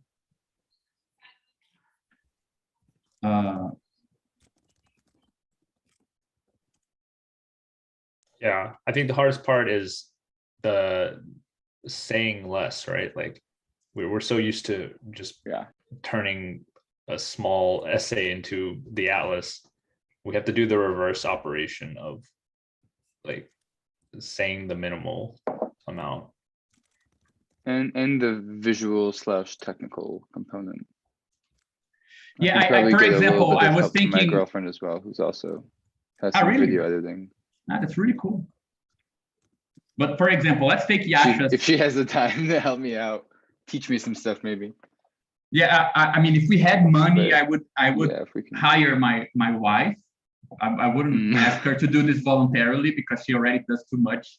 But she's like a movie editor, so she's Yeah, like yeah. very crazy, so she could definitely do this.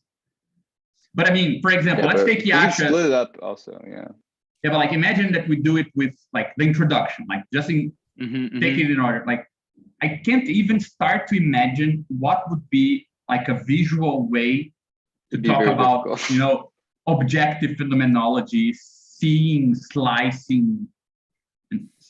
I tried to do that with Luisa. We did like a short Mhm. movie.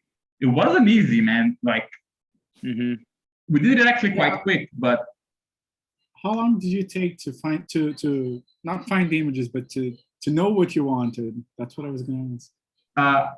we actually did it in 2 days. But Luisa is like a editing monster, so she finds amazing images in like 10 seconds.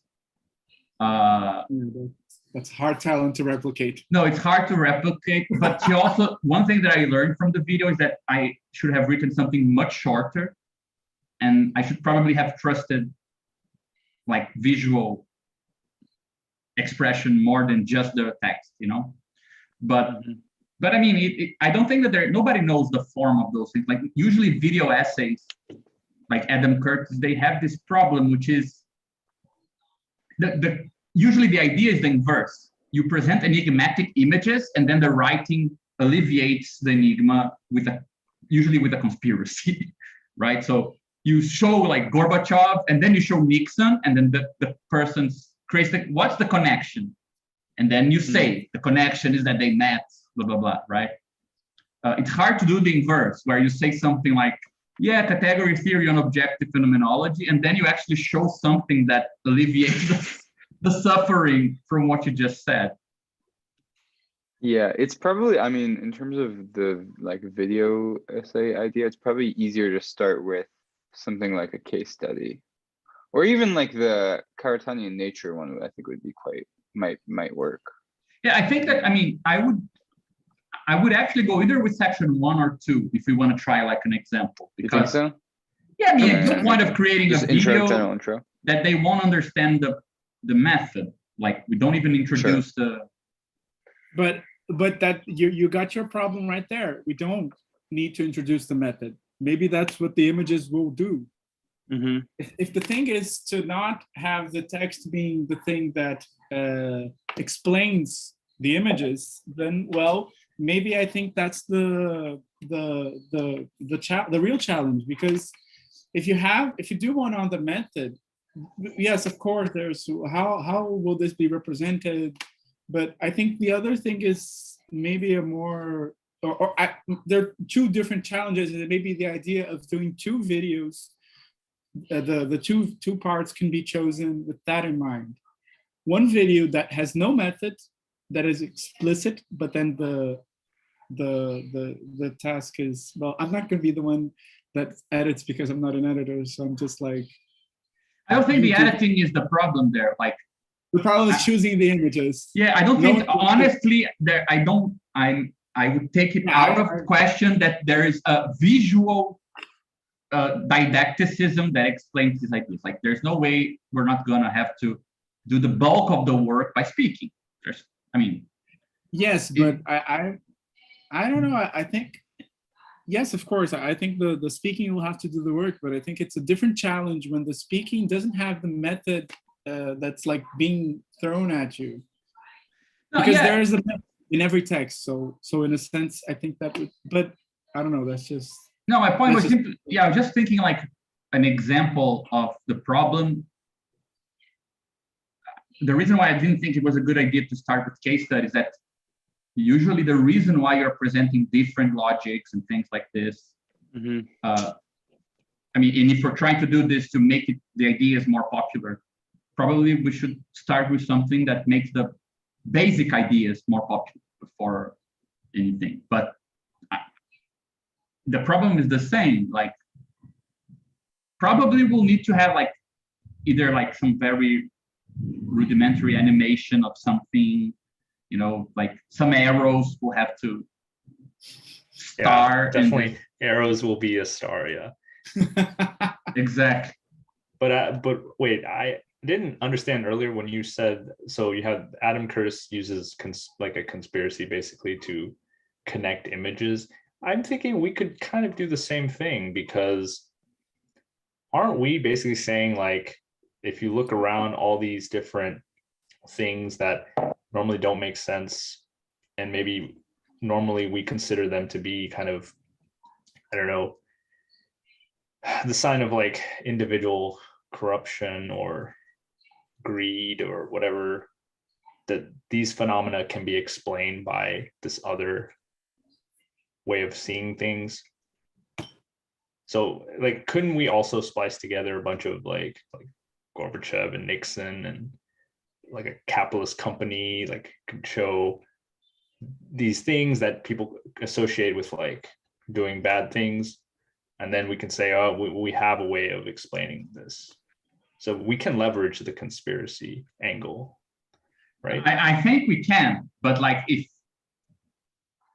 yeah, okay, but I think a person who watches like a short 10-minute thing we did that, you know, says, look at this picture of a, you know, what does money have to do with shamans in the Bororo tribe? And then we show an image that, you know, we say, yeah, both are objects with universal properties in different topo structures. Yes. Yeah, that's the conspiracy we're proposing. You know, like, I like what you're saying, but I think that to make sure that it's our conspiracy and not just a conspiracy, that sort of thing is going to be an issue. I mean, I think it's possible to do it. I'm just trying to say that it's going to be a very complicated mix of writing things succinctly, but still keeping, you know, things that are kind of relevant to the project and making it very visual, which is not very easy. Like, somewhere where like maybe like the conspiracy can come in is like, Because I think we talk about this motif a lot, about how, I guess, like we maybe like think about organizational structure like as it already appears, right? In the like not in, I guess it's almost in nature, right? As if Mhm. we are like whatever observers of an ecology of humans, kind of, right? Like the possible organizational structures we want to describe like should already exist. It's not like we're modeling some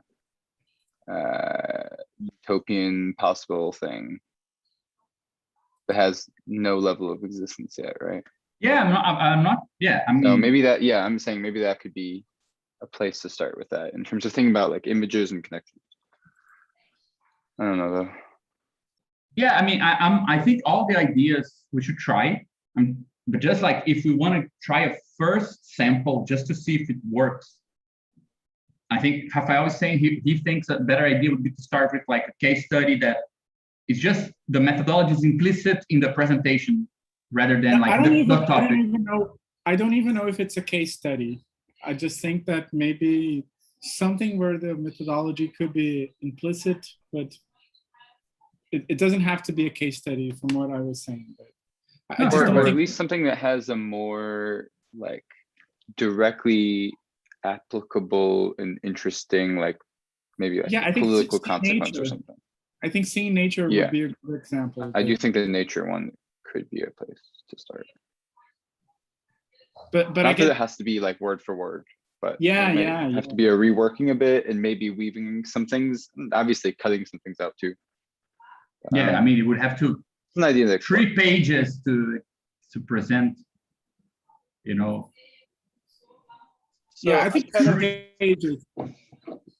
I kind of lean with Gabriel on this. I'm more wanting to introduce the methodology as a way to spread the ideas, but I'm sorry if I missed this earlier in the conversation, but what if we approached it as almost more like the YouTube educational channels, where we start with a question like, what is a social world? And then answer it, not polemically, like we're trying to prove a case against other Marxists or whatever, but just simply like taking our methodology for granted and then teaching it, and then using diagrams the way, I mean, I think a lot of the different channels use images very creatively to teach pretty abstract concepts. So I don't know, that might have already been the general idea, but that's kind of how I've been thinking about this. I like that, as long as it's like, I think if it starts too, maybe like too abstract or too methodological, not that like we don't have any of that, it might be a bit alienating, but Yeah, but I or think like the you might question already is, did. I There's think an the explosion question of so-called like left YouTube that does get into a lot of abstraction, and they start from theoretical questions, but the way a lot of them tend to do is they do use the quote, I guess, the conspiratorial setup, where they'll kind of take a lot of like dispersed phenomena and then ask what links them all. And we can certainly use those kind of like techniques to draw a picture. And I think we could come up with 3 very concise examples as a group, like what best represents in today's politics mode A, mode B, and mode C, and some interesting combinations, and then ask kind of didactically, like what connects these, and then show them like it can be, I think, kind of simplified down a bit in a way, because the overall like it is so complex that if we, from our perspective, oversimplify it, that might make it actually accessible as a thing.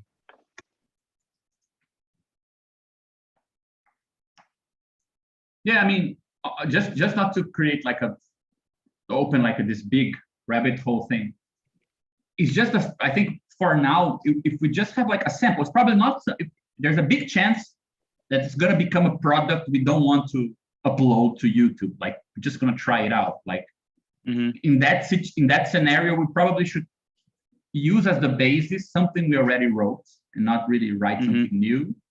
Even though it's short, I think that like writing a concise 3-page script on any topic, it's not going to be that easy, you know? So possibly it's easy as a sample, it's easier to take something we have, I don't know.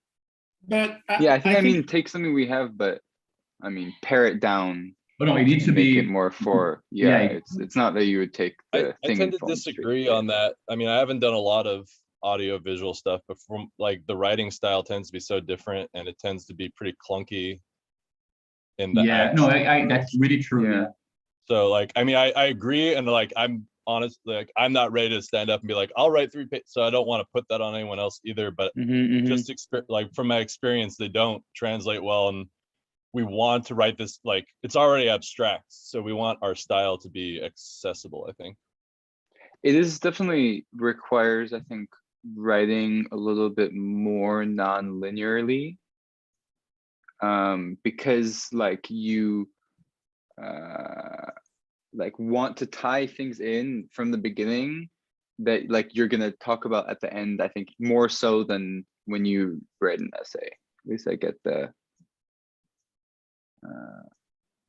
Well, I part of get it is like that. a viewer, like Yeah.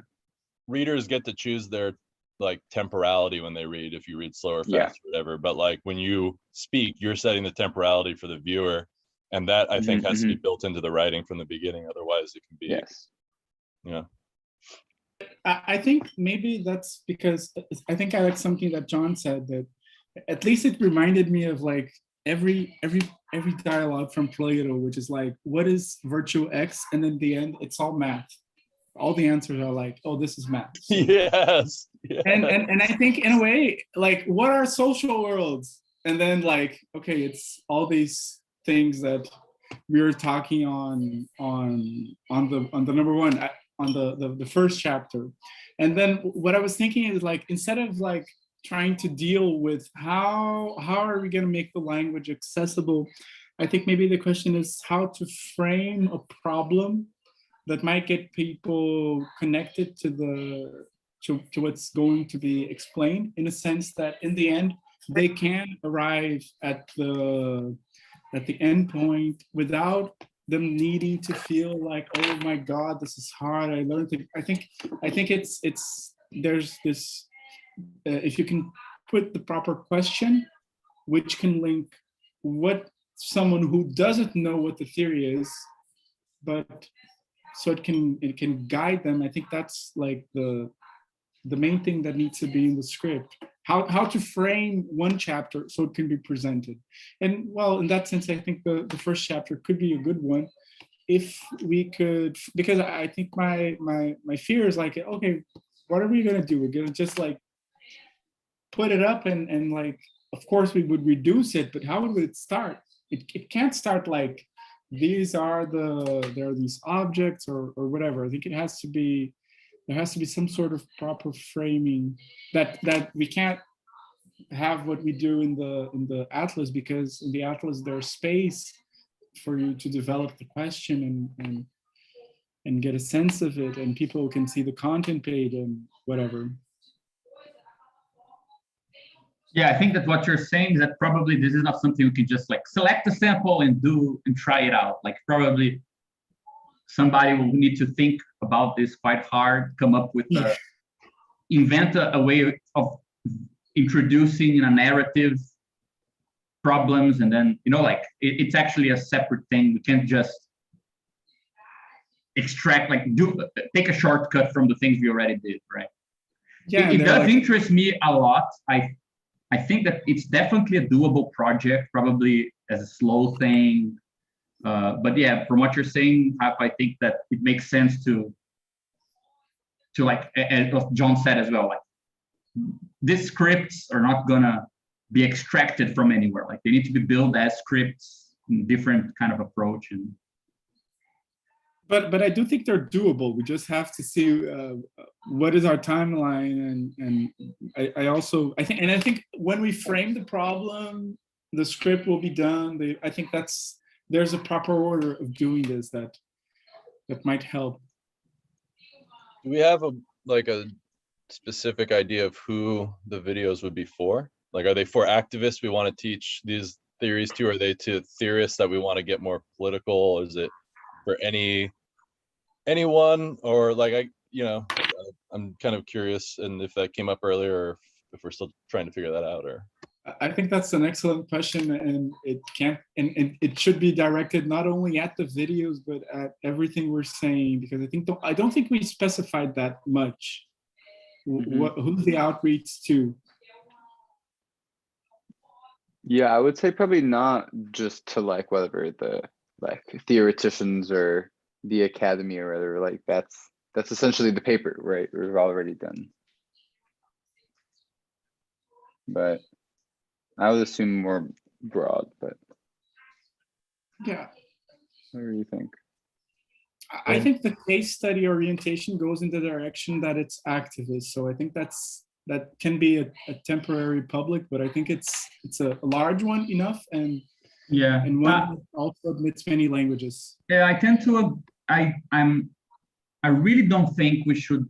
I think it's a kind of a trap to try to be very accessible, because in like a general sense, because I think that I have the impression that the big kind of barrier we'll have to cross if we do take this idea of a sort of atlas-like long-term project based on case studies, discussions with other people, interviews. I think the next barrier is actually the barrier of making this interesting to activists, right? I mean, I think it's probably better to have that as a focus than to split the focus into many directions. Like, there is always the mystique of things that are not directed at you. So probably some people will get interested, like a larger public, because of that. So I think that, like, let's say, since if we do approve, like, collectively, this idea of the next cycle has this overarching common project of inviting people, doing case studies, discussing methodology of what is, let's say, a political ethnography on the one hand, like what is our version of militant inquiries, and on the other hand, like, I think a bunch of discussions that were relegated to a second kind of to the background the last year would come to the foreground, like relation to cognition, relation to navigation, relation to like local languages of politics. Like, these things would all be theoretical problems that are also more central, right? So all of this kind of already gives a theoretical and a kind of practical addressee, which I think is like bringing it closer to the activists. So I'd probably try to make these videos like stress that same direction rather than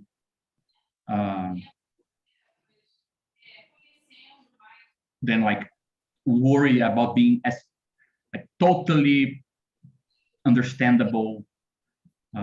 It still require a very serious kind of didactic effort, but I think it's a different one, right?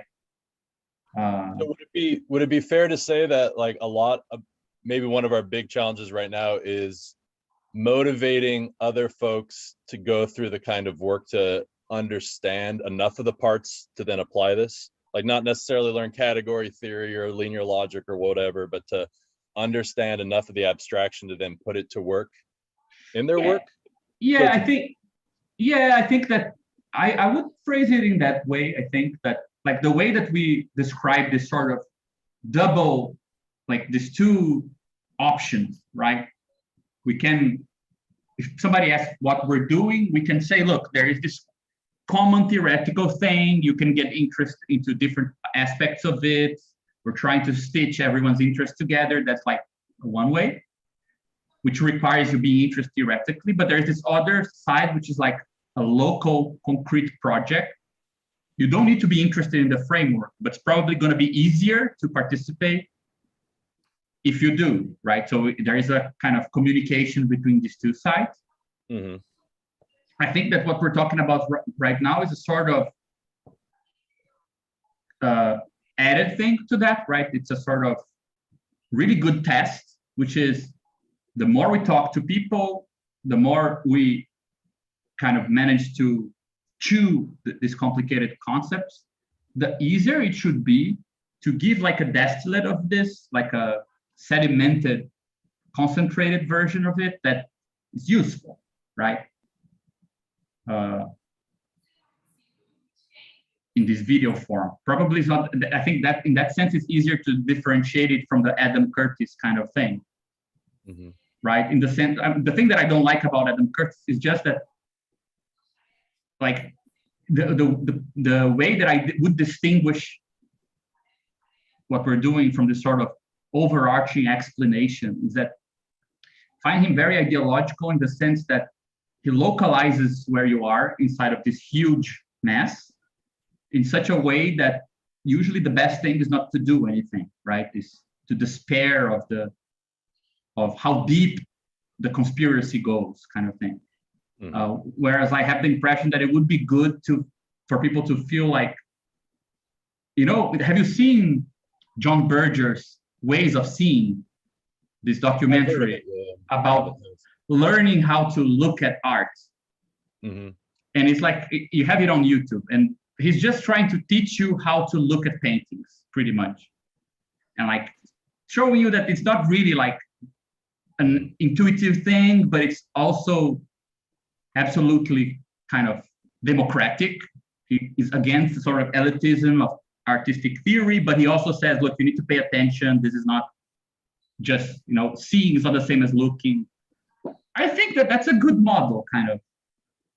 He really wants you to learn something. Like, he doesn't want you to buy his picture of things.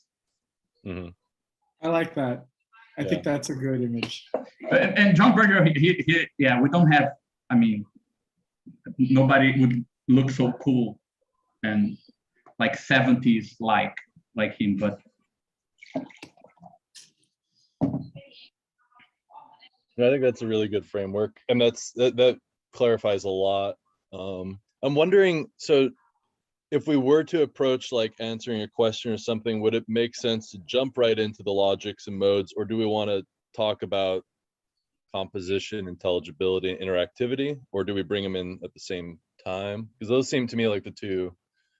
If I were like to go back to myself 10 years ago when I first started organizing, and I think of the concepts that would be most useful to me right now, those two triads to me seem the most obvious. Yeah, again, I think that that's something to, I don't know, like, what is the best idea to start with? I tend to think that just the intuition that how things are composed has some bearing on what things can do is a really powerful idea that comes with a problem of, you might look at things differently if you think about this, right? So I tend to agree with you, John, that it does make sense. During that section of the intro, maybe just that section, right? But trying to kind of like explicate it more with connections, examples, ideas, things that like situate each part of the triad and help think of it concretely, right? Not like just like theoretical. Yeah, I think the intro is very like methodological.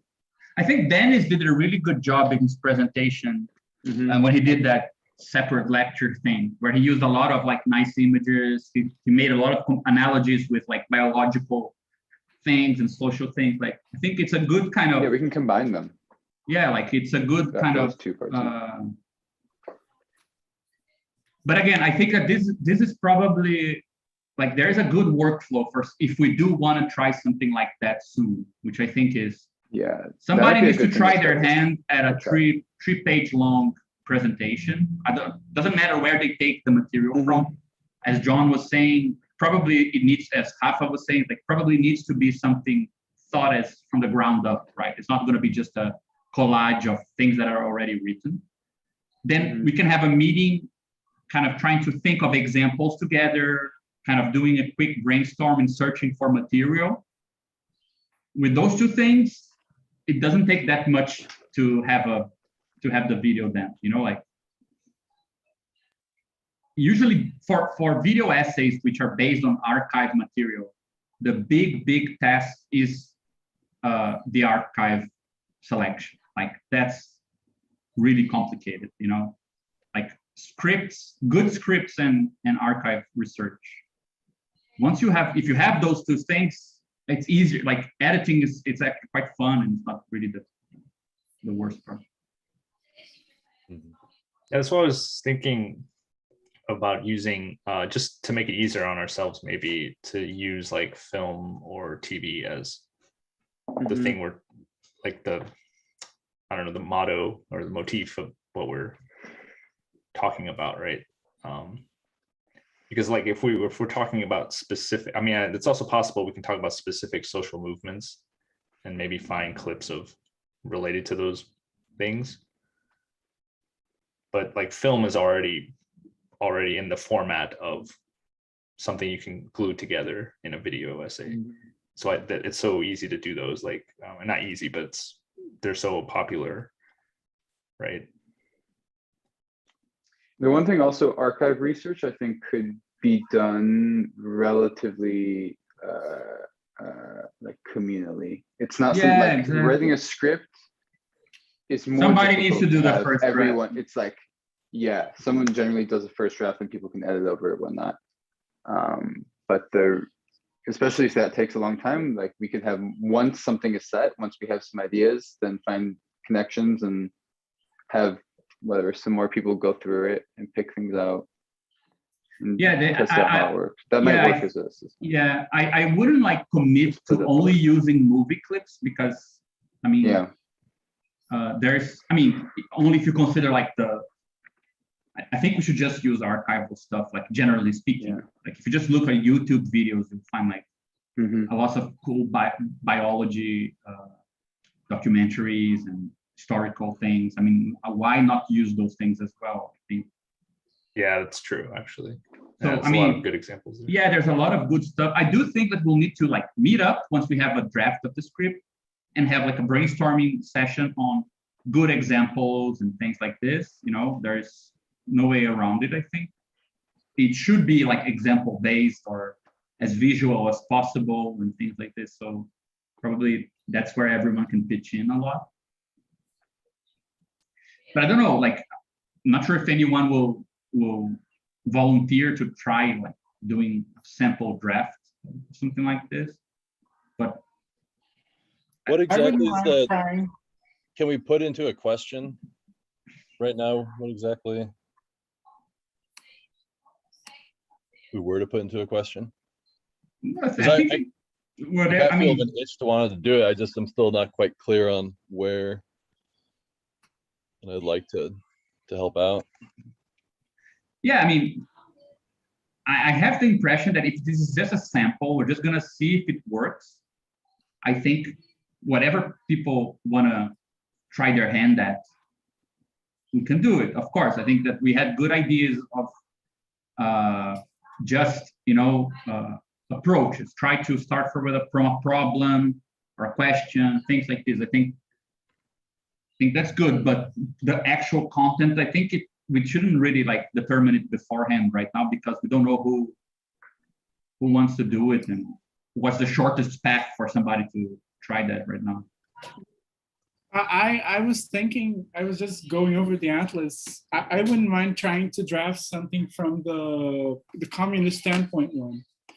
I think it might be something that might be, it's a small text already, and I think there's enough, there are ways that we could frame it that would present the project, but also present the project with some meat in it. I don't know, I might give it a hand like after my vacation, but I wouldn't mind. I think it might be fun. Yeah, I think everyone should try it. Like if you feel like you can just try it, let's see what appears, and then yeah, and I think we can have multiple essays, multiple drafts. Like if people are doing it, and if people want to do the same, they can also work together. Yeah, I think we just have to limit the draft variety for like small groups, because if you try to do a draft with like 10 people, then it's like 2 or 3 people want to work together. I think it also works. Did we say like 5 to 10 minutes? Is that kind of the time frame?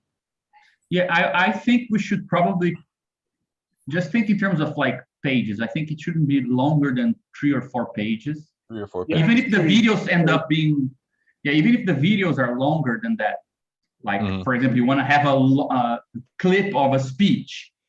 So it's like material that will have no narration on top of it, right? So that doesn't mean we know the length of the video. It just means we know. Yeah, just wait, Okay. just for scale, when you did your the one in Portuguese with the scale and the Minecraft and the stuff. How long was that script? Because that was like 20 minutes or so, 20, 30 minutes. Yeah, that Somewhere in that was it was I think 20 it was minutes. 4 pages. It was 4 or 4.5, I I think think. it was 4.5. Yeah, Single spaced or double spaced? single space. Or, okay.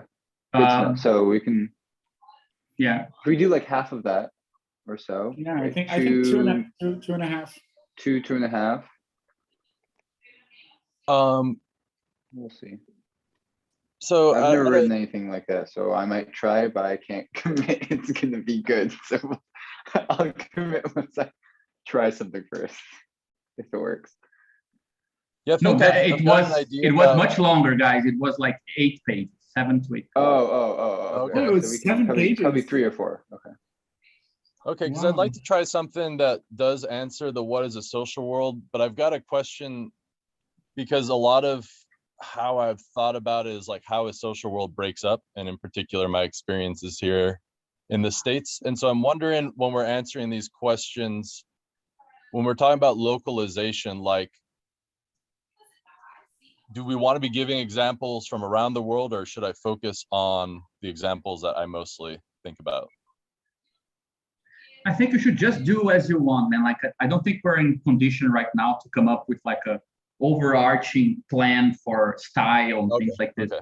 I think like to have a sample or a couple of samples, people should just do what they think works. Okay.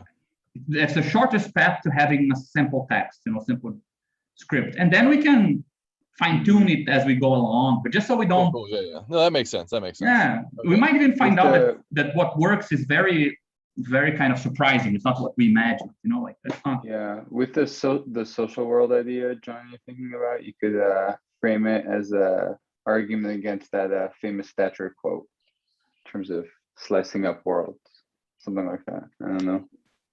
Which quote? I'm not sure if Oh, the one that there's like I forget the exact wording. There's no society, there's just people and families. And that's like, right, Oh, it only Thatcher. sees the individual and like the yeah, very actually limited that's a really good, communal. yeah, that's an interesting, yeah. It's Okay, quite cool. famous. People talk about it a lot. It could be a place to start, like a question or something. No, totally. All right. Thank you for that. Yeah. I forget the exact wording, but something like that. And we can end with we live in many societies. We live in many We live in a societies, yeah, society. exactly. We live in. We live in at least 3 societies, maybe more, but at least 3. Yeah, it's like Spinoza. There are infinite attributes in God, but I'm only gonna name 2 of them. So Yeah. if you want more, like, it's up to you. Prove them. Mhm. Okay, guys, just to make sure because there were a bunch of ideas. So the things that I think I see here, Enzo. Yeah, he did a summary. Yeah, so let me see. So the idea is to add short meetings for people who haven't presented. Try to have a long-term strategy with like a concrete project. And currently the idea that we're toying with is imagine this sort of bestiary rather than the atlas, which would be based on case studies with all that entails. So the next year, we would have to do like theoretical work, not just having people over, but theoretical work to learn what we mean by that, by case studies, and also start inviting people under the specific, with the specific aim of preparing this, but it would be mixed, weaved together with the other ideas, right? So the short meetings, inviting people with special interests, probably discussions of these outreach video things, right? And I guess regular presentations, which are not the short meetings for people who haven't presented, right? And 5, I think that there was talk of redoing the website in some level. Is there anything? It's like a plan for a year. This is 2022. Oh, yeah, and we're starting And Tech Talk, on yeah. some likes. Yeah. Which I think Also that this the- idea of case studies also kind of fits into it as well. Regarding the time, is Yeah. I wonder if, Yeah, I mean, if we wanted to switch to like a weekend morning, maybe. I don't know. If that's difficult for any of you. no, I could do it, but I'm not sure how easy that is for others. Or at least like, or earlier, I don't know. Yeah, but what, I think. Maybe not morning, but like, maybe more midday, earlier in the day because Renzo's in Italy now, right? Yeah, that's what I was just asking. Morning from what point of view? Yeah, oh yeah, sorry, I meant from approximately our time zones, which is like, you guys are like, I think only 2 hours off from us. 2 hours. And Renzo Normally is it's 1, 5 but we hours have daylight plus. savings time, which is, I think I'm That's the thing, 4 so- right now.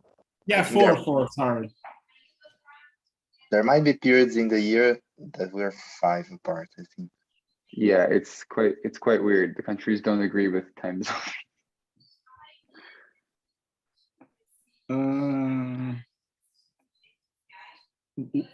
Is Monday fine? If it's earlier?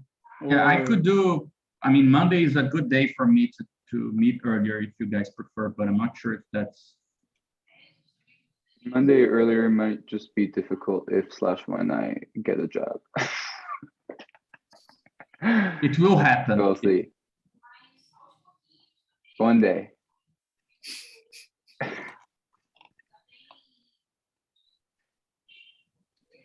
But like, if it also But for starts now, 1 or 2 hours before, is already not bad to me. Like if 2 hours before. we normally start. I could So go that would earlier on be Monday. 8 over there, right? Oh, wait. So do we normally meet at 7? So if we started at 5, it would be like 9. It's not bad. And that would be for the people who are in the later time zones. Yeah, I wonder for Dennis and Yasha in the States, I think starting 2 3? hours earlier, it's hard, right, Dennis? yeah, it's like what, like three or 4. 3. Yeah. so Yeah. that's- I mean, right Yes. now I can, but that's not eternal. Probably. Yeah, unless I have a meeting, I can't. Capitalism calls. Yeah, sometimes my boss will ask me to join a meeting.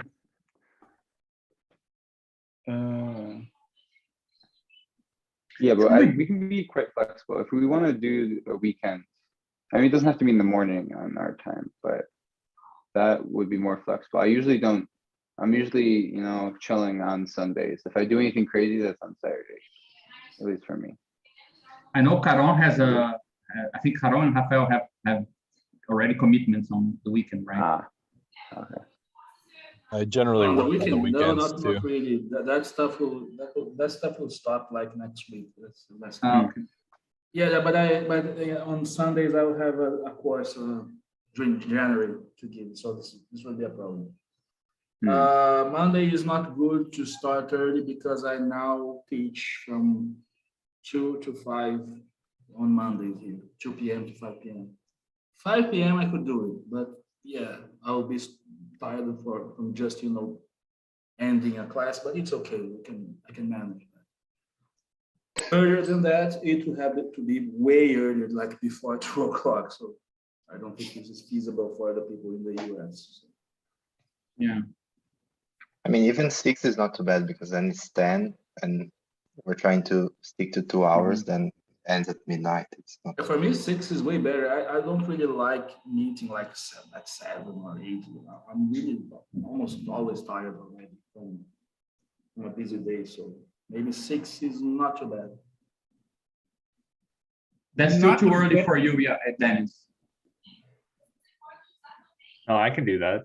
So that's 1 hour earlier. 1 hour 1 hour earlier than usual. Yeah. So it's like 4 my time. Yeah. Yeah. yeah, maybe the time Well, zone. because our daylight 5 savings hours. switched recently, so So 3 my time. we were starting at 6 and then it was 5. So it would have already been around 4. That was the time, right? I think I could still make it. It would be Okay. the time we started today, right? Yeah, it would be the same thing as we did today. So, which is like 1 hour earlier than the regular time. Yeah. Today's on the earlier side, so. I mean, for now I can do it, but Yeah, I don't Uh, think we need to. Yeah, we Right. probably just try something out. If it doesn't work, we can try something else.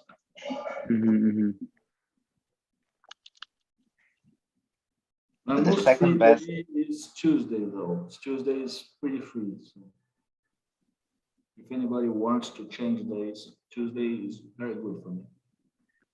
Tuesdays I have classes from 7, so 7 Yeah, to so it's, 9. yeah, it's the opposite for you. Yeah. Yeah, Maybe yeah, but it's, I maybe we only could have, have I like think, 2 months. I only have a couple of months left on my seminar, so I can change the date later, but Yeah, I'm also pretty flexible. I can just reschedule patients. Like if we find a time that works for everyone, I can work around it. Like just reschedule the patient another time. So yeah, I have a commitment until March, I think, with Tuesdays, but after that, I can put my classes on another day.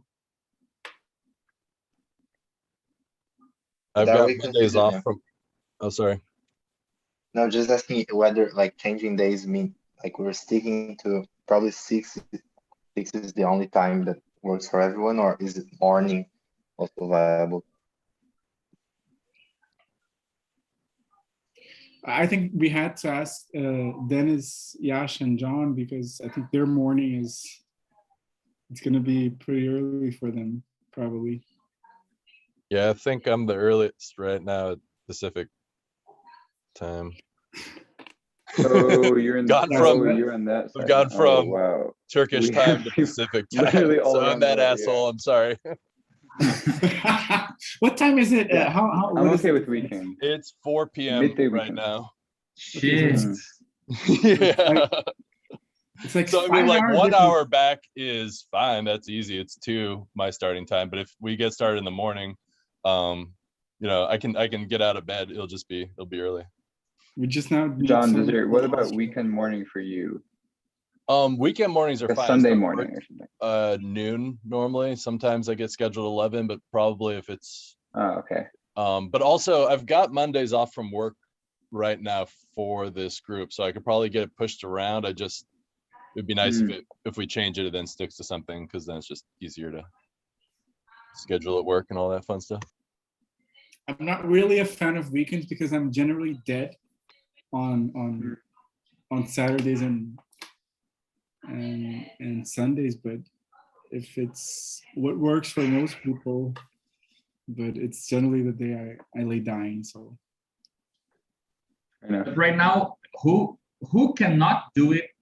Like the simplest idea, meeting 1 hour earlier. Is there anyone who cannot do it? I can for now. Yeah, I mean for now, like not as a fixed For thing now. or yeah, for the next couple of months. yeah, like Yeah. just for now, so we can plan something. Yeah, this way, I mean, we at least know when to meet, like the next couple of meetings. I think that's enough of a solution. I think maybe we can revisit the problem in the end of January, like if there's issues. Does someone knows, because of summertime, this winter clocks, like I remember at some point it becomes 5 hours difference, but I don't know if it's 5 hours, if it helps in some sense. Probably it doesn't, because it's just more. I should see if it works. Yes. Yeah, there's no way it helps. Right? Yeah. But I don't know when it starts or if it's a thing. But we can, when it arrives, we can just. Isn't it close to when the US does the time shift thingy? Is it like it's Wait, all what? this? I can't believe time zones are uncoordinated. This is like so. How do airplanes work? Fuck this shit. Yeah, I don't know. In the US though, we just shift an hour twice a year, back and forth. Yeah, we used to do that, but Yeah, our president didn't I think like it. most of the world doesn't do that anymore. Not just like most of the world's on metric, but gringos be Yeah. like, nah. Yeah. 12 inches in a foot, but 3 feet in a yard. Thank you very much. Get that fucking shit. Come on. That's like witchcraft. People are so confused why we have Trump, but then you just look at that shit and it's like, no, that's not shocking.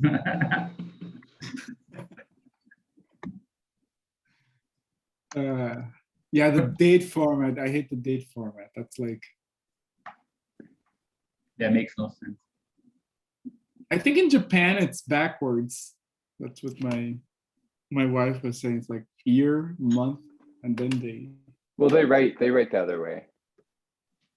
Yeah, but I think even so, you read it backwards. Oh yeah. Oh okay. Yeah. I think it's, well, that's what she said at least. Hmm.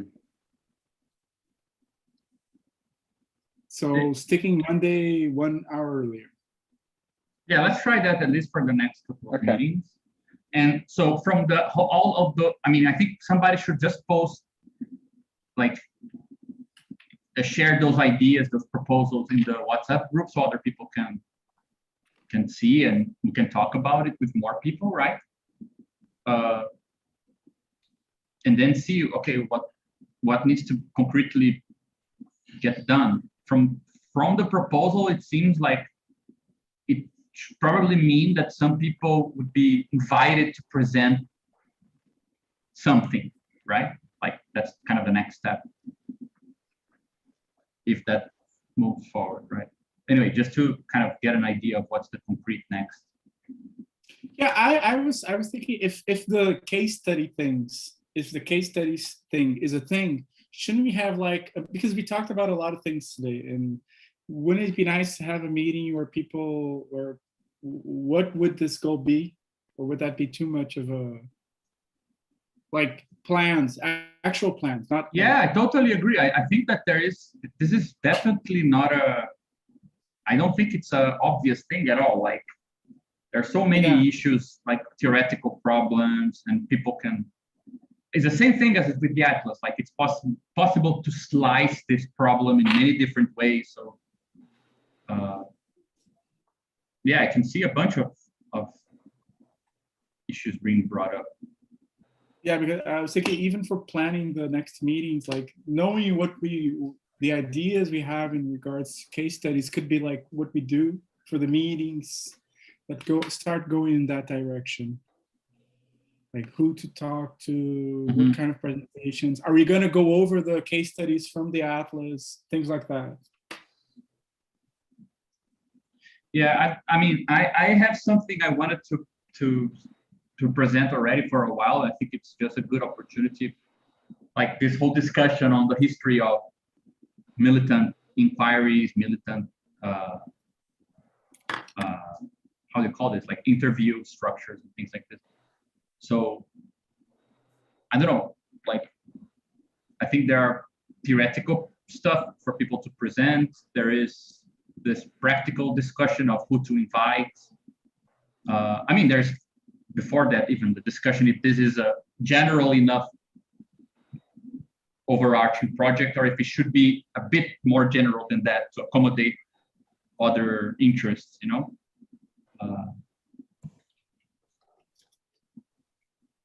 So yeah, I think it's a good guideline for,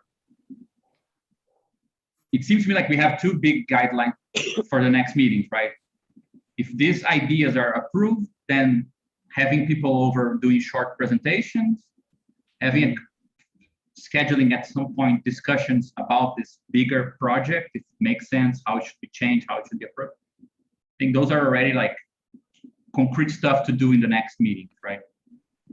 Cool. Yeah. So I guess we'll just coordinate with this stuff, ask maybe Christian, Efren, if maybe they'd be interested in doing something on just like their general research interests, I think short day for that, or other people if there's other ideas in general.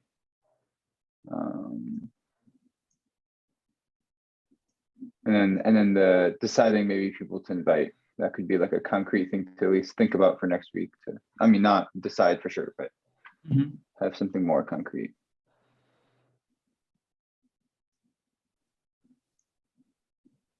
Sure, that sounds good. We can continue talking about it through WhatsApp anyway, right? Cool, cool. I mean, I think that other people need to be involved anyway and see if this all makes sense. Okay, are we good with just maybe just posting this little thing that Renzo wrote up of the proposals? Yeah, I think just Explaining it. giving a bit of context and posting it. is Yeah, yeah, fine. yeah. Great, guys. Cool. Okay. So 1 hour Okay. earlier next week, right? Nice seeing you all. Yeah, let's do that. See y'all next week. Okay, Yeah. see y'all. Have a good week. Alright. Bye, everyone.